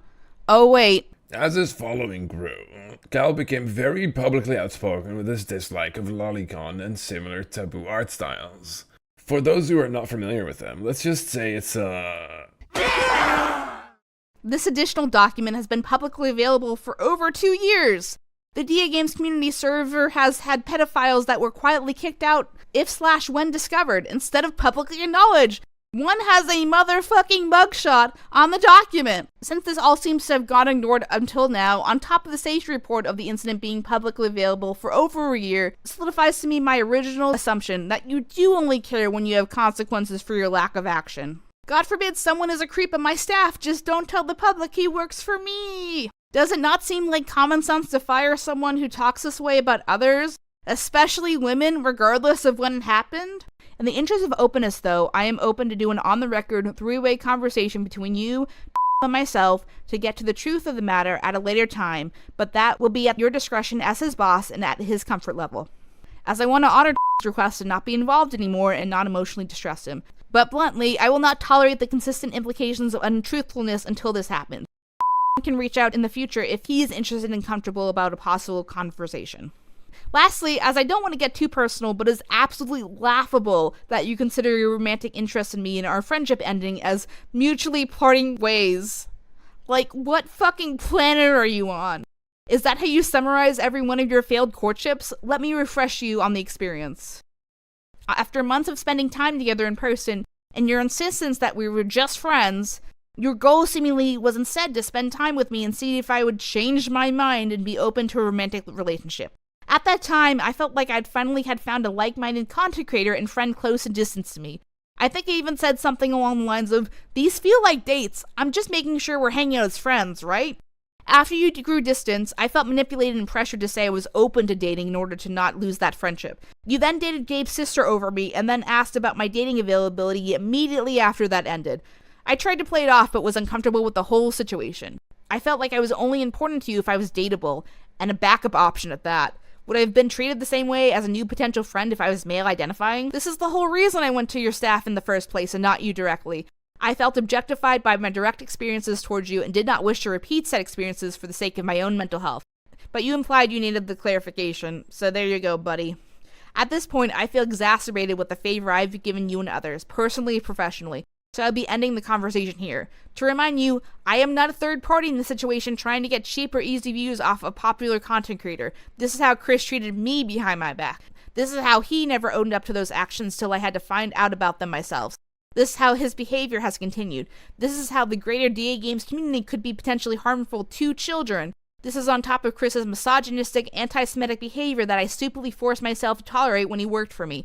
And the fact that I have to sit here and fight and scream and kick for anyone to take this seriously is so emotionally draining, triggering, and insulting. This whole situation has been a nightmare, but I'm not going to sit here and let everyone else pretend it's just a joke out of public convenience. And I would bet good money that he's still on your payroll. I'm at a loss for words.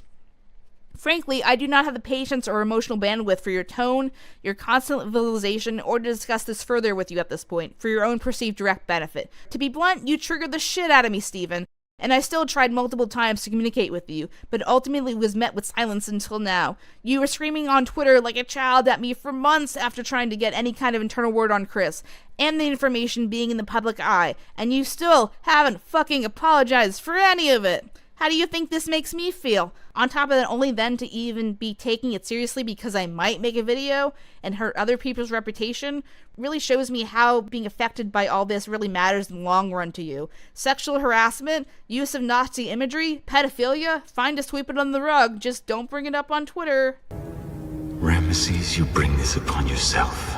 Part whatever. Chris isn't the victim. Chris isn't the victim. I can't believe I have to even have this segment, but with the implication of Steven's "what are you gonna do, record me?" comment on top of Chris's statement talking about the recording being without his knowledge, let's just clear this up. So firstly, as already stated, I thought it was obvious that a call-up was being recorded for safety reasons, because it's about sexual harassment. It's not like a fun call. Like, I thought it was obvious. Obviously it wasn't. This isn't just someone calling me a bitch or something subliminally small. Like, this is someone using the fact that I am a girl as a way to negatively sexualize me to make themselves feel better. Should I have to say that's not okay? Additionally, this is someone I trusted enough to represent me at a convention. This isn't just some rando being a dick because he's mad at me for existing on the internet. I think that's why this sucks a little bit more. Figures, because bitches love bringing up old stuff.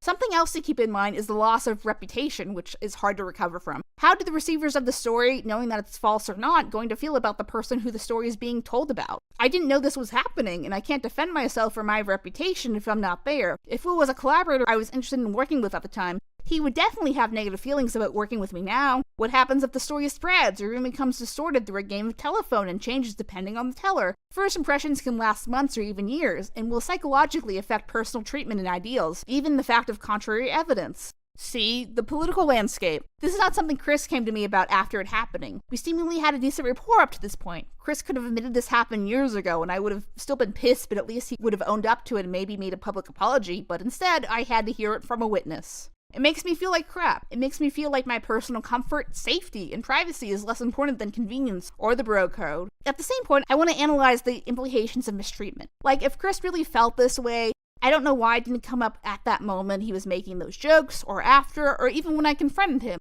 It came up on an apology statement as a vague reference. This is actual sexualized art, a sexualized story, buying me a Discord figure years ago. And he also made comments on my body when I did the ice bucket challenge. So 3 sex things plus a potential romantic gesture. Chris maybe have been bitter because I didn't reciprocate romantic feelings or something. Turns out editing for free isn't a winning strategy for dating KP.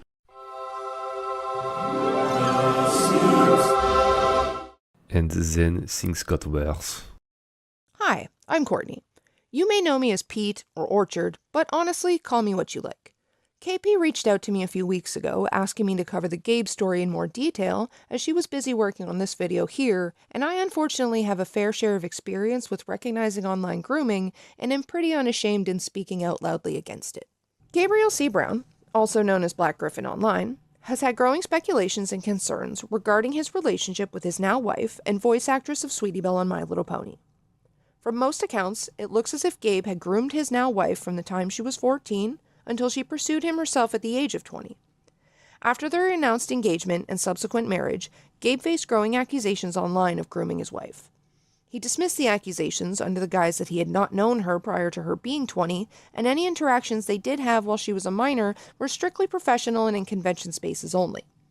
A Google document has since been created compiling evidence from Gabe and his wife's own Twitter and YouTube accounts proving these dismissals to be false, as well as proving multiple other instances of Gabe showcasing problematic behavior.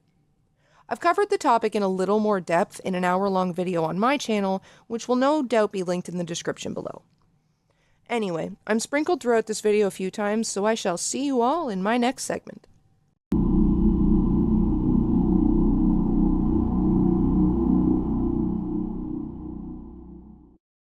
I became a fan of Saberspark when I was in high school when I found his essay titled Ballad of the Brony in 2011. After graduating and turning 18, I added him on Skype to tell him I was a big fan of his. He added me back almost instantly, and we had a conversation ending with him giving me his phone number, which was a really big deal to me at the time since this was the first time interacting with any sort of celebrity. I had developed a parasocial crush on him due to being starstruck, which was something he was aware of. We would talk on Skype and text each other semi-frequently leading up to the first time meeting him. In 2012, I went to my first pony convention. This was my first time ever traveling by myself and was soon after the two of us became friends. When I met up with him in person, he invited me to his hotel room and he showed me the video he was editing on his laptop, causing me to internally geek out.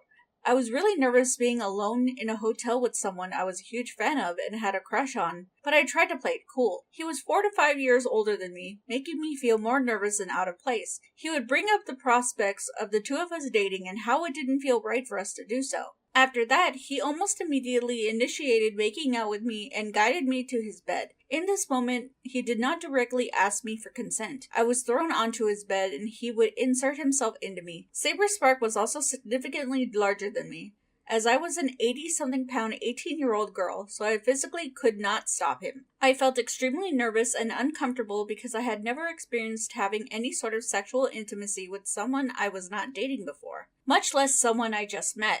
I was very new to meeting people online in general. At that moment, I laid there dissociating as I felt very wrong while trying to rationalize it in my head to convince myself it was a safe and normal encounter. He rushed off to clean and finish himself and came back to the bed and offered me a handshake saying, "Friends?" This would cause me for the rest of the event to feel that I was taken advantage of and ashamed of myself for not trying to stop the interaction. Though I tried pretending I was fine to everyone around me, I was, and still am, demisexual, and being put in that position was not something I wanted. I maintained the friendship until a second occurrence happening at a completely different PonyCon in 2013. This time we met in a public space, but had no one around and talked for a while. He kept bringing up the prospects of us starting a relationship, but how it felt wrong. He would grab my hand saying how it felt so right, only to push my hand away saying, "but so wrong." I had decided that my crush on him was something I needed to get over because I felt that my emotions were being toyed with. He then suggested going to a more public space around others, and we went into the elevator to go up to the lobby of the PonyCon Hotel. As soon as the door closed, Saberspark forcefully shoved me against the wall and shoved his tongue down my throat. It scared me and actually hurt, triggering another attack of dissociation. Once again, he did not ask for consent when throwing me into this situation. Once the doors opened and people were present, this led me to feel very embarrassed.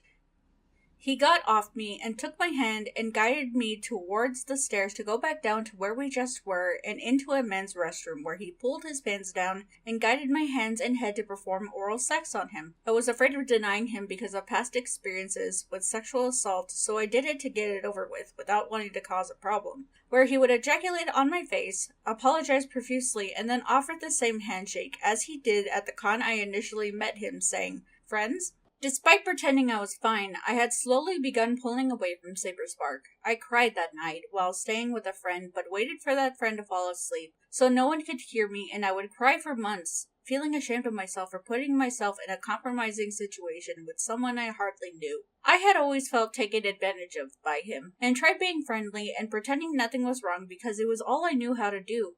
I would blame myself for the interactions for years, only opening up to a few close people, questioning if consent was implied because of my crush, and unwillingness and fear to outright stop the advances because of how uncomfortable I felt. I understand that there is a possibility that he felt consent was implied because he knew I had a crush on him. However, he did not once ask for consent directly and was instead thrown into these sexual encounters, usually very suddenly. There were no discussions about the power dynamic between us as a popular content creator and a fan at any time. And my parasocial connection to him and not wanting someone I was a fan of to hate me if I rejected him, leaving me afraid to stop his advances. Over time, I grew increasingly distant and would eventually end contact completely. I don't feel safe enough to fully come forward because I don't want his fans and friends or even him to harass or contact me publicly. I wish to stay anonymous so I can avoid the anxiety and stress of being targeted by either him, his friends, and especially his fans, as Saberspark has over 2 million subscribers, and even sharing my story at all has me feeling really afraid. I have seen other instances of Saberspark using his enormous platform to confront people online he has had conflict with. I have also witnessed several instances of his friends attempting to justify him and others' actions.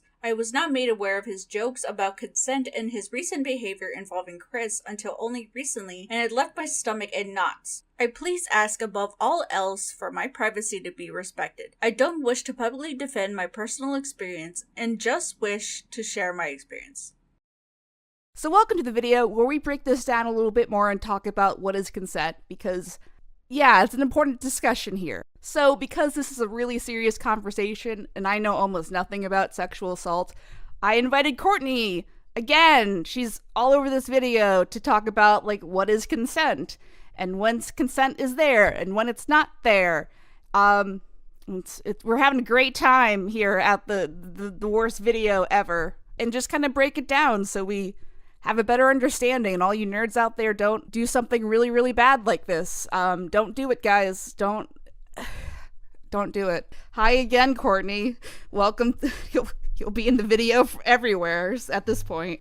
Hello, everybody. It is I. I have returned once again. So happy to be here.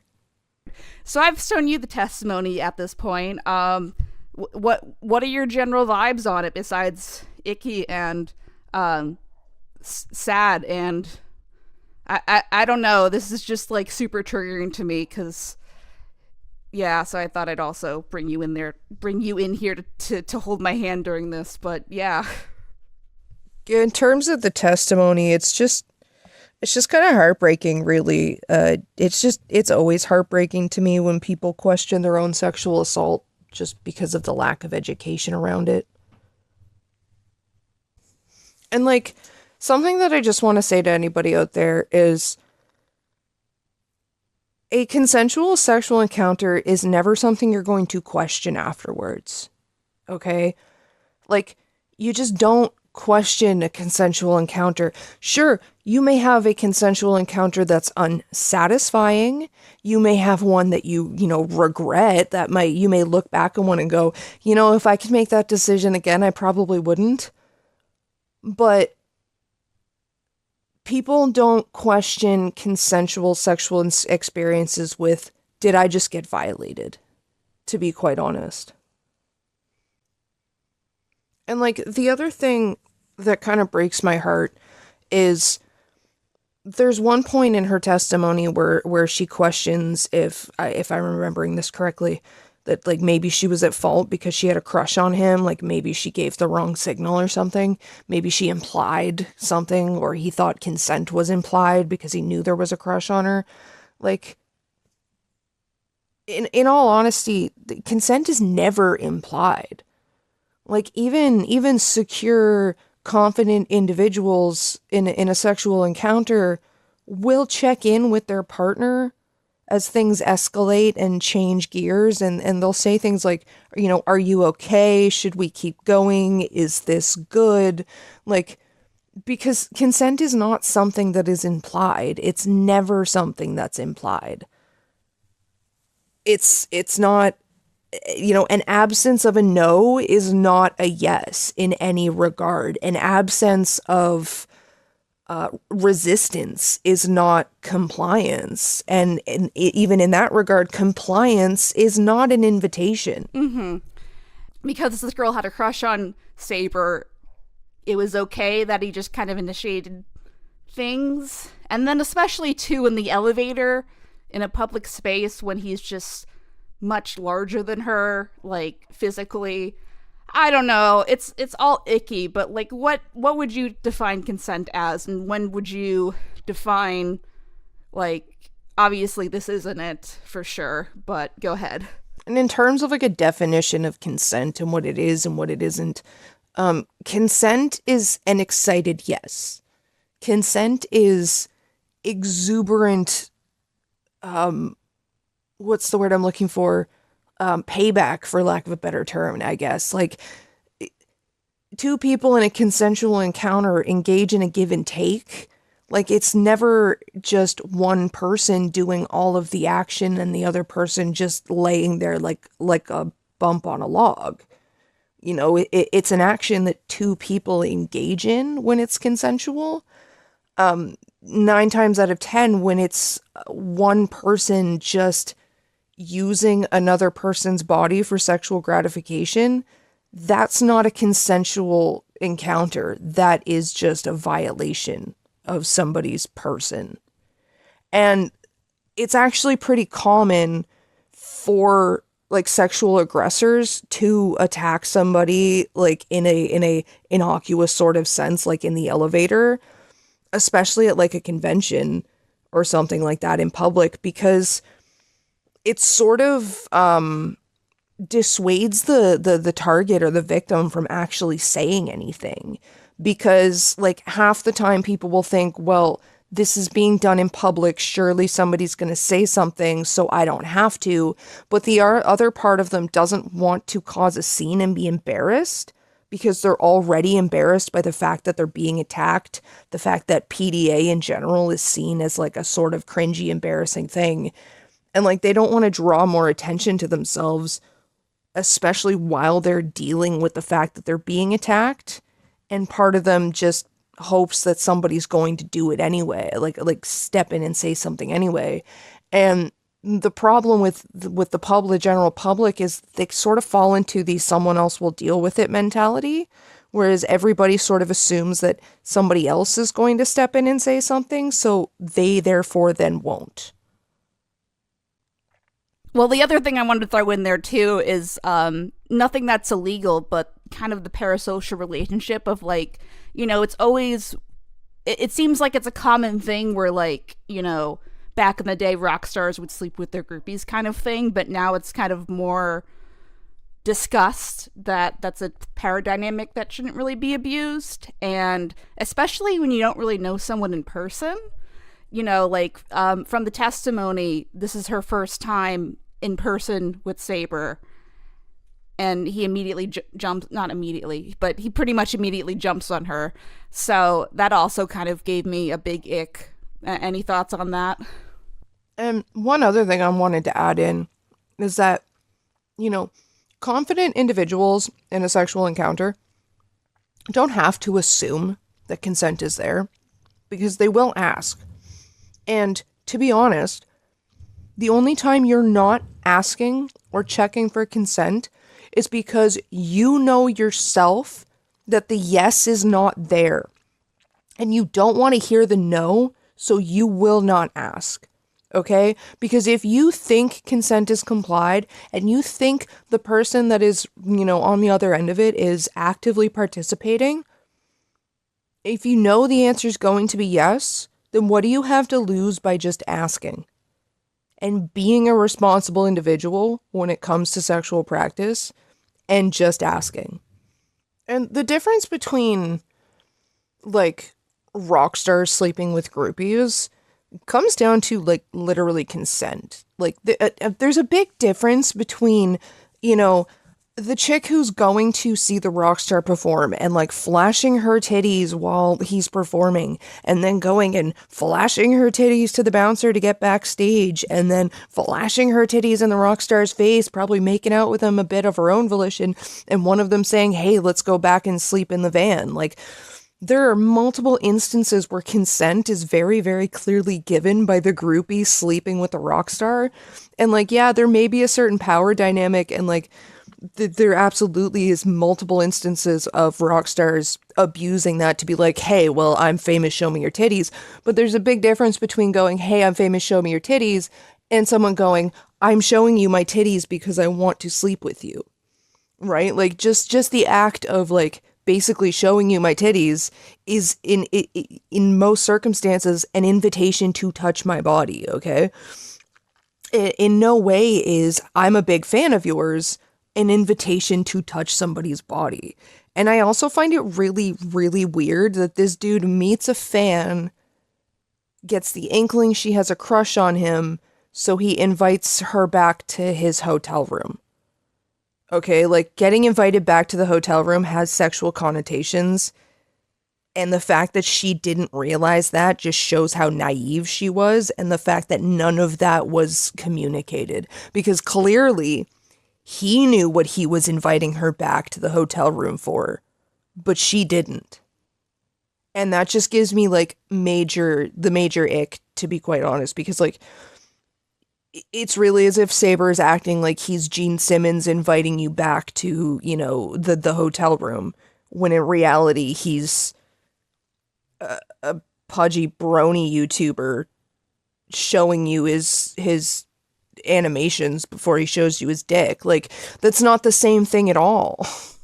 You think there is some kind of weird parasocial dynamic too, that she felt uncomfortable advocating for herself because oh, this is the real Saberspark TM. I don't want to feel he might say something on Twitter, blast me publicly. Is there pressure, just generally speaking, when celebrities, have those kind of encounters with fans, I guess? Of course she would have felt uncomfortable advocating for herself. Most fans don't get to meet their idol in person. So meeting your idol in person is already a very exalted sort of status. That's something most fans dream of but never actually get to. So once you put a fan in the situation where they're meeting their idol in person, something they probably never thought would happen but always dreamed would happen, no fan is going to do something that's going to jeopardize that, and that includes offending their idol. And the idol knows that, and for anybody to sit there and be well, what if so and so wasn't aware of the power dynamic, they always know. You can always tell, you can always feel it, you can tell when somebody is fangirling. And to for someone who's going to sit there and prey on that and be well, I know you're not going to say no to me, or at least give me a hard boundary that could possibly offend me, so I'm going to exploit that by asking things of you that I know you wouldn't say yes to in any other situation. And to be quite honest, no fan is going to do anything. Most fans are not going to do anything other than fall into line with that. Because again, they're getting to an exalted status of getting to meet their idol in person. You know, they've been a fan of this person, they've done art for this person, they've dreamed of meeting this person. They're not going to jeopardize that by offending that person by saying no. Mm-hmm. And not that those relationships can't happen, but it's very tricky water as far as, you know, establishing and acknowledging the power dynamic and discussing it before, like, even anything were to happen. But I don't know, my whole MO has never really been to go date your fans, because, you know, it, like, your fans are not a dating pool. They're just, you know, they're there to consume your content. I don't know, it just ick. It's not technically illegal, but it just kind of ick to me. And in terms of dating your fans, like, I don't know, I just kind of miss the days where it was considered just not kosher to date from your fan base. Like, that was considered poor form. Because, like, your fans aren't your peers. And I always question why, like, when somebody can't pull from their peers, like, why is it that you can't, like, land somebody and date somebody who's, like, on an even playing field with you? Why does there have to be a power imbalance? And that's always, like, the trend with these types. Like, if you look at, like, most of their relationships, there's always a power imbalance. And if you have a track record of having a power imbalance in your relationships, what is wrong with you? Like, why do you need to have a one-up on somebody in order to be in a relationship with them? Like, you need therapy. Yeah, it's so fun here. I think that's it, Courtney, unless you have anything else to add. Like, anything else you want to add that you remember from the testimony that you want to comment on? If you question if it's a violation, it probably was. If you feel violated, that was not consent. Your feelings matter. Your feelings are valid. Consent is never implied. Real men who get bitches ask for consent. I guess that's it. What a good way to end the video. Not end the video, end the segment. What a good way to end the segment. Part 5, why make this video? Unfortunately, this is insight about how content creators can respond to situations of sexual harassment and more damning incidents. It's important to talk about how this stuff isn't okay, and it's not something to make jokes out of. I personally shouldn't have to be sexualized or belittled because someone didn't get what they wanted, and in a professional setting. The story and the other incidents are taken to an extreme. I should not have to fight with people to get justice for something like this, or for other victims. And especially on receiving responses when there only might be repercussions on the line. It's messed up, and I'm hoping this can be a learning experience for anyone who has ever made a nasty meme or taken something too far. Admitting it and apologizing without being prompted can go a long way, and thinking about possible consequences should be as well. Chris didn't just make up a bad story, he did some other unsavory stuff. Combined with the lack of action when a groomer is in the DAGames space, when there are children in there, is unacceptable. There is nothing bad or off-brand about kicking a pedophile out of your community and letting other adjacent communities know. It also seems to me that many popular content creators don't know or frankly don't care about keeping their communities safe when it comes to problematic behavior.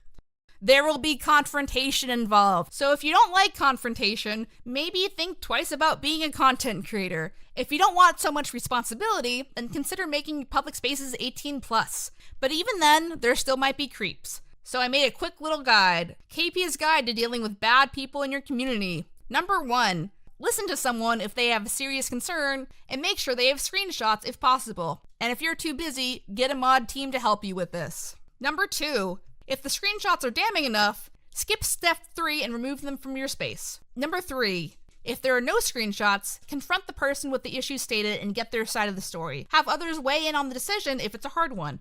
Number 4, make a Google Doc with problematic or unsafe behavior so it can be shared with other communities and this person can't prey on another fan group.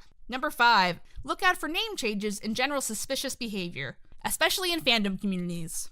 All in all, these people seem to be unsafe around children because they don't seem to care about holding anyone accountable. And Saber probably didn't think all this through because he didn't think it was going to be public. Oops. Hashtag sorry not sorry. Part 6, shitting on Lily Orchard because it's fun.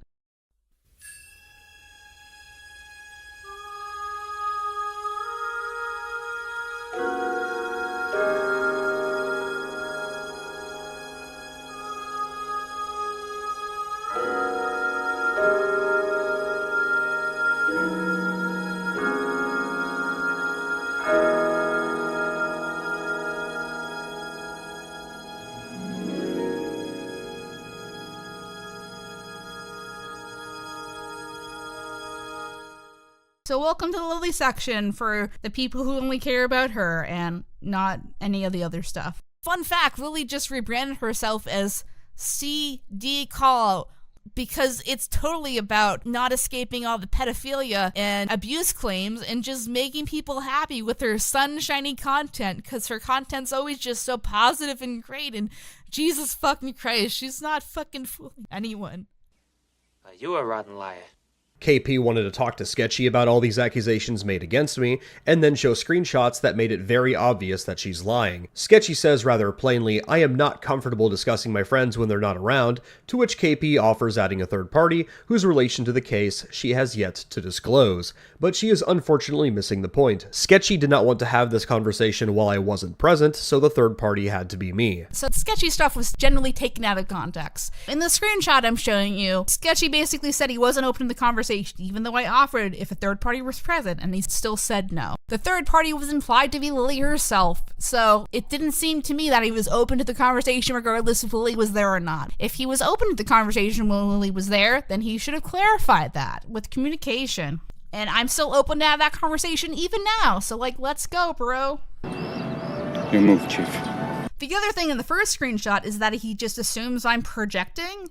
That's a weird thing to say for someone I don't really talk to that often. I don't want to speculate on private conversations with Lily, but am I wrong to say that's a little sussy? It seems obvious to me that Lily talked to him before I confronted him, but I'm not 100% sure. I'm not going to sit here and speculate that. Oh, fun fact, Sketchy is also a not safe for work furry artist, which, fine, you live your best life, Sketchy, but you know what? I don't think furries are really into the whole pedophilia scene. So you know it'd be great? If all the furries spread the word and said not to commission this guy because he's friends with a pedophile. We're an angry mob. What are we? We're an angry mob. Let's talk about the recording confrontation. So generally what happened during the segment is Lily kind of manipulated what I said and miscommunicated some things, so I'm here to clarify because, fuck Lily, who cares? So number one, Lily totally skips the part of the confrontation where she lies about Stockholm.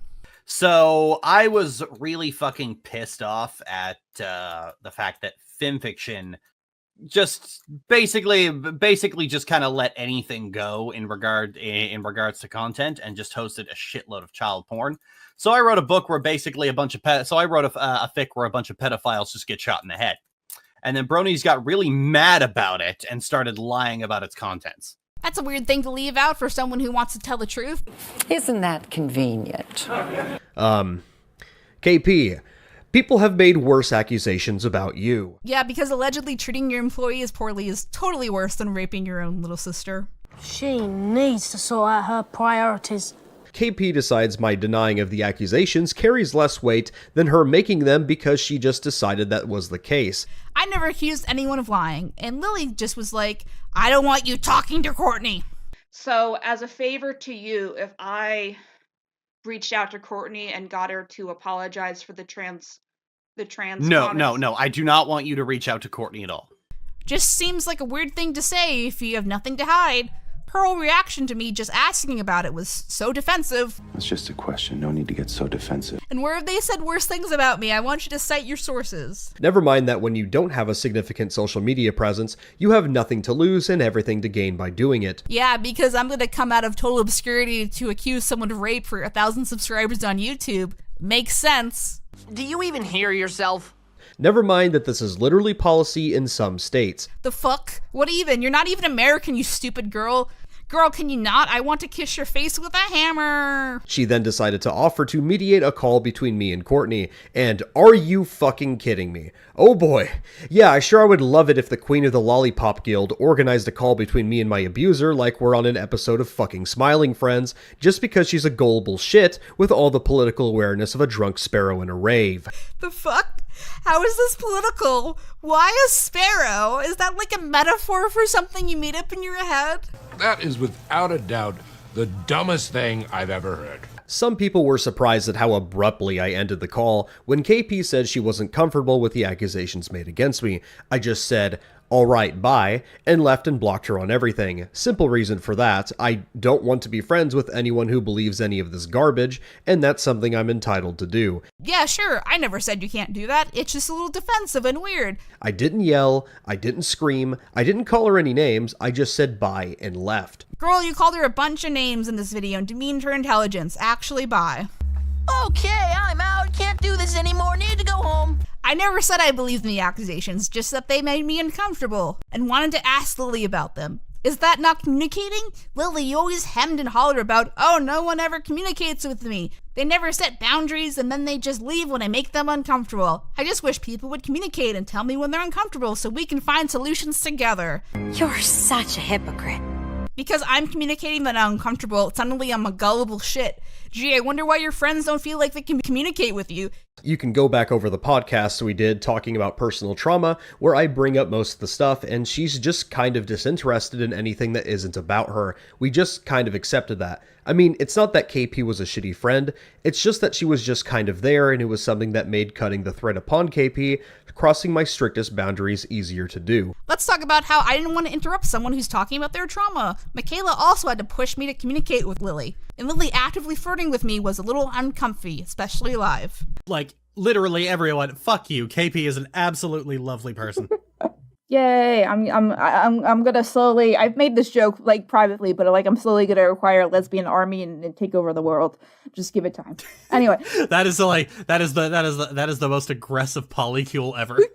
Lily clearly never ever wanted to fuck me, never ever, and I never ever had a reason to not want to open up to her. And she seems to think that's some kind of personal slight against her, that I never warmed up to her in the way she wanted me to. Then I learned about how she raped her sister, and about Stockholm, and the dog fucking, and you fucking wonder where I'm like, yeah, maybe Lily Orchard isn't like the best person. Well, I'll stay away from her then. This isn't even to call KP a bad person for being an aloof, self-centered weirdo who's always disassociating. Lily, you're being ableist. Just because you also have PTSD doesn't mean it's cool to say that I'm odd in the head. It's just that all that stuff made me realize I wasn't really going to miss her. Oh no, the incestuous pedophile rapist doesn't want me in her polycule anymore? Whatever shall I do? Stop, don't come back. In general, you should always be extremely suspicious of any accuser who tries to convince you not to listen to the accused response. But that's what you did, Lily, that's what you did. Oh, P.S. on the Britney section, Lily cropped out a lot of Britney's talking points to sound like she was talking to herself. So go check Britney's logs and report back. That's your homework, unless you're stupid enough to believe Lily on her word, which, can't really help you there. And also, she cut out all the dog fucking pictures in the patch section, so,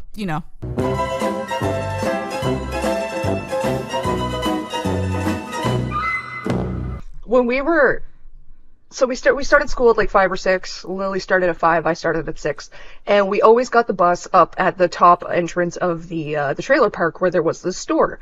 Now the trailer park used to be gated for whatever reason, and the stone walls that held the gates are still in place. I'm pretty sure they might even still be there to this day, but they were when we were growing up. And people used to just stick their chewed gum to it to discard their gum. Yeah. And while we were waiting for the bus up by that store, Lily made a habit, starting at like 7 years old, of like peeling the gum off of this wall and eating it. Not like chewing it, just like swallowing it, just eating it. It reminds me of that scene in Elf where he's just going around New York City and he's just like picking the gum off the sidewalks. Exactly. And it was so funny because I'd see her doing it, and then of course being 6 years old and that being disgusting, I'd go rat her out to her mother, and her mother would come over and start screaming at her to drop the gum, and like a dog with something it's not supposed to eat, Lily would just start shoving it into her mouth faster. Did she ever get sick, like, from this? Because this is, ew. Like, who knows who's putting the gum there? I've been asked that before, but surprisingly, I don't think she ever did. Like, she wasn't sick a lot as a kid. Other than, like, the scarlet fever and the chicken pox, she really didn't actually get sick that much. Neither of us really did. But no, she just, like, and it was such a problem that, like, we switched bus stops. Because she wouldn't stop eating the gum. So what was the reason that, like, she was even just out of, like, boredom or something? Or, like, she found the gum and she's like, ooh, that's colorful, I'm gonna put it in my mouth. That's what she said. I mean, if she was really that, like, mentally incapacitated at 7, maybe that was the mindset.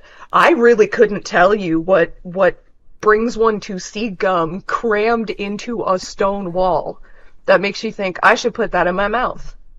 and then you go through the effort of prying it off with all the little stones that are in it, and you just go, yes, in my mouth it goes. I mean, like, you made a good point that even when you were younger, you kind of knew that was a little off, so it's not like she, was just being a dumb kid. I mean, I guess to some extent, but, like, I think at the same time, like... Because for Lily, like, negative attention was still attention.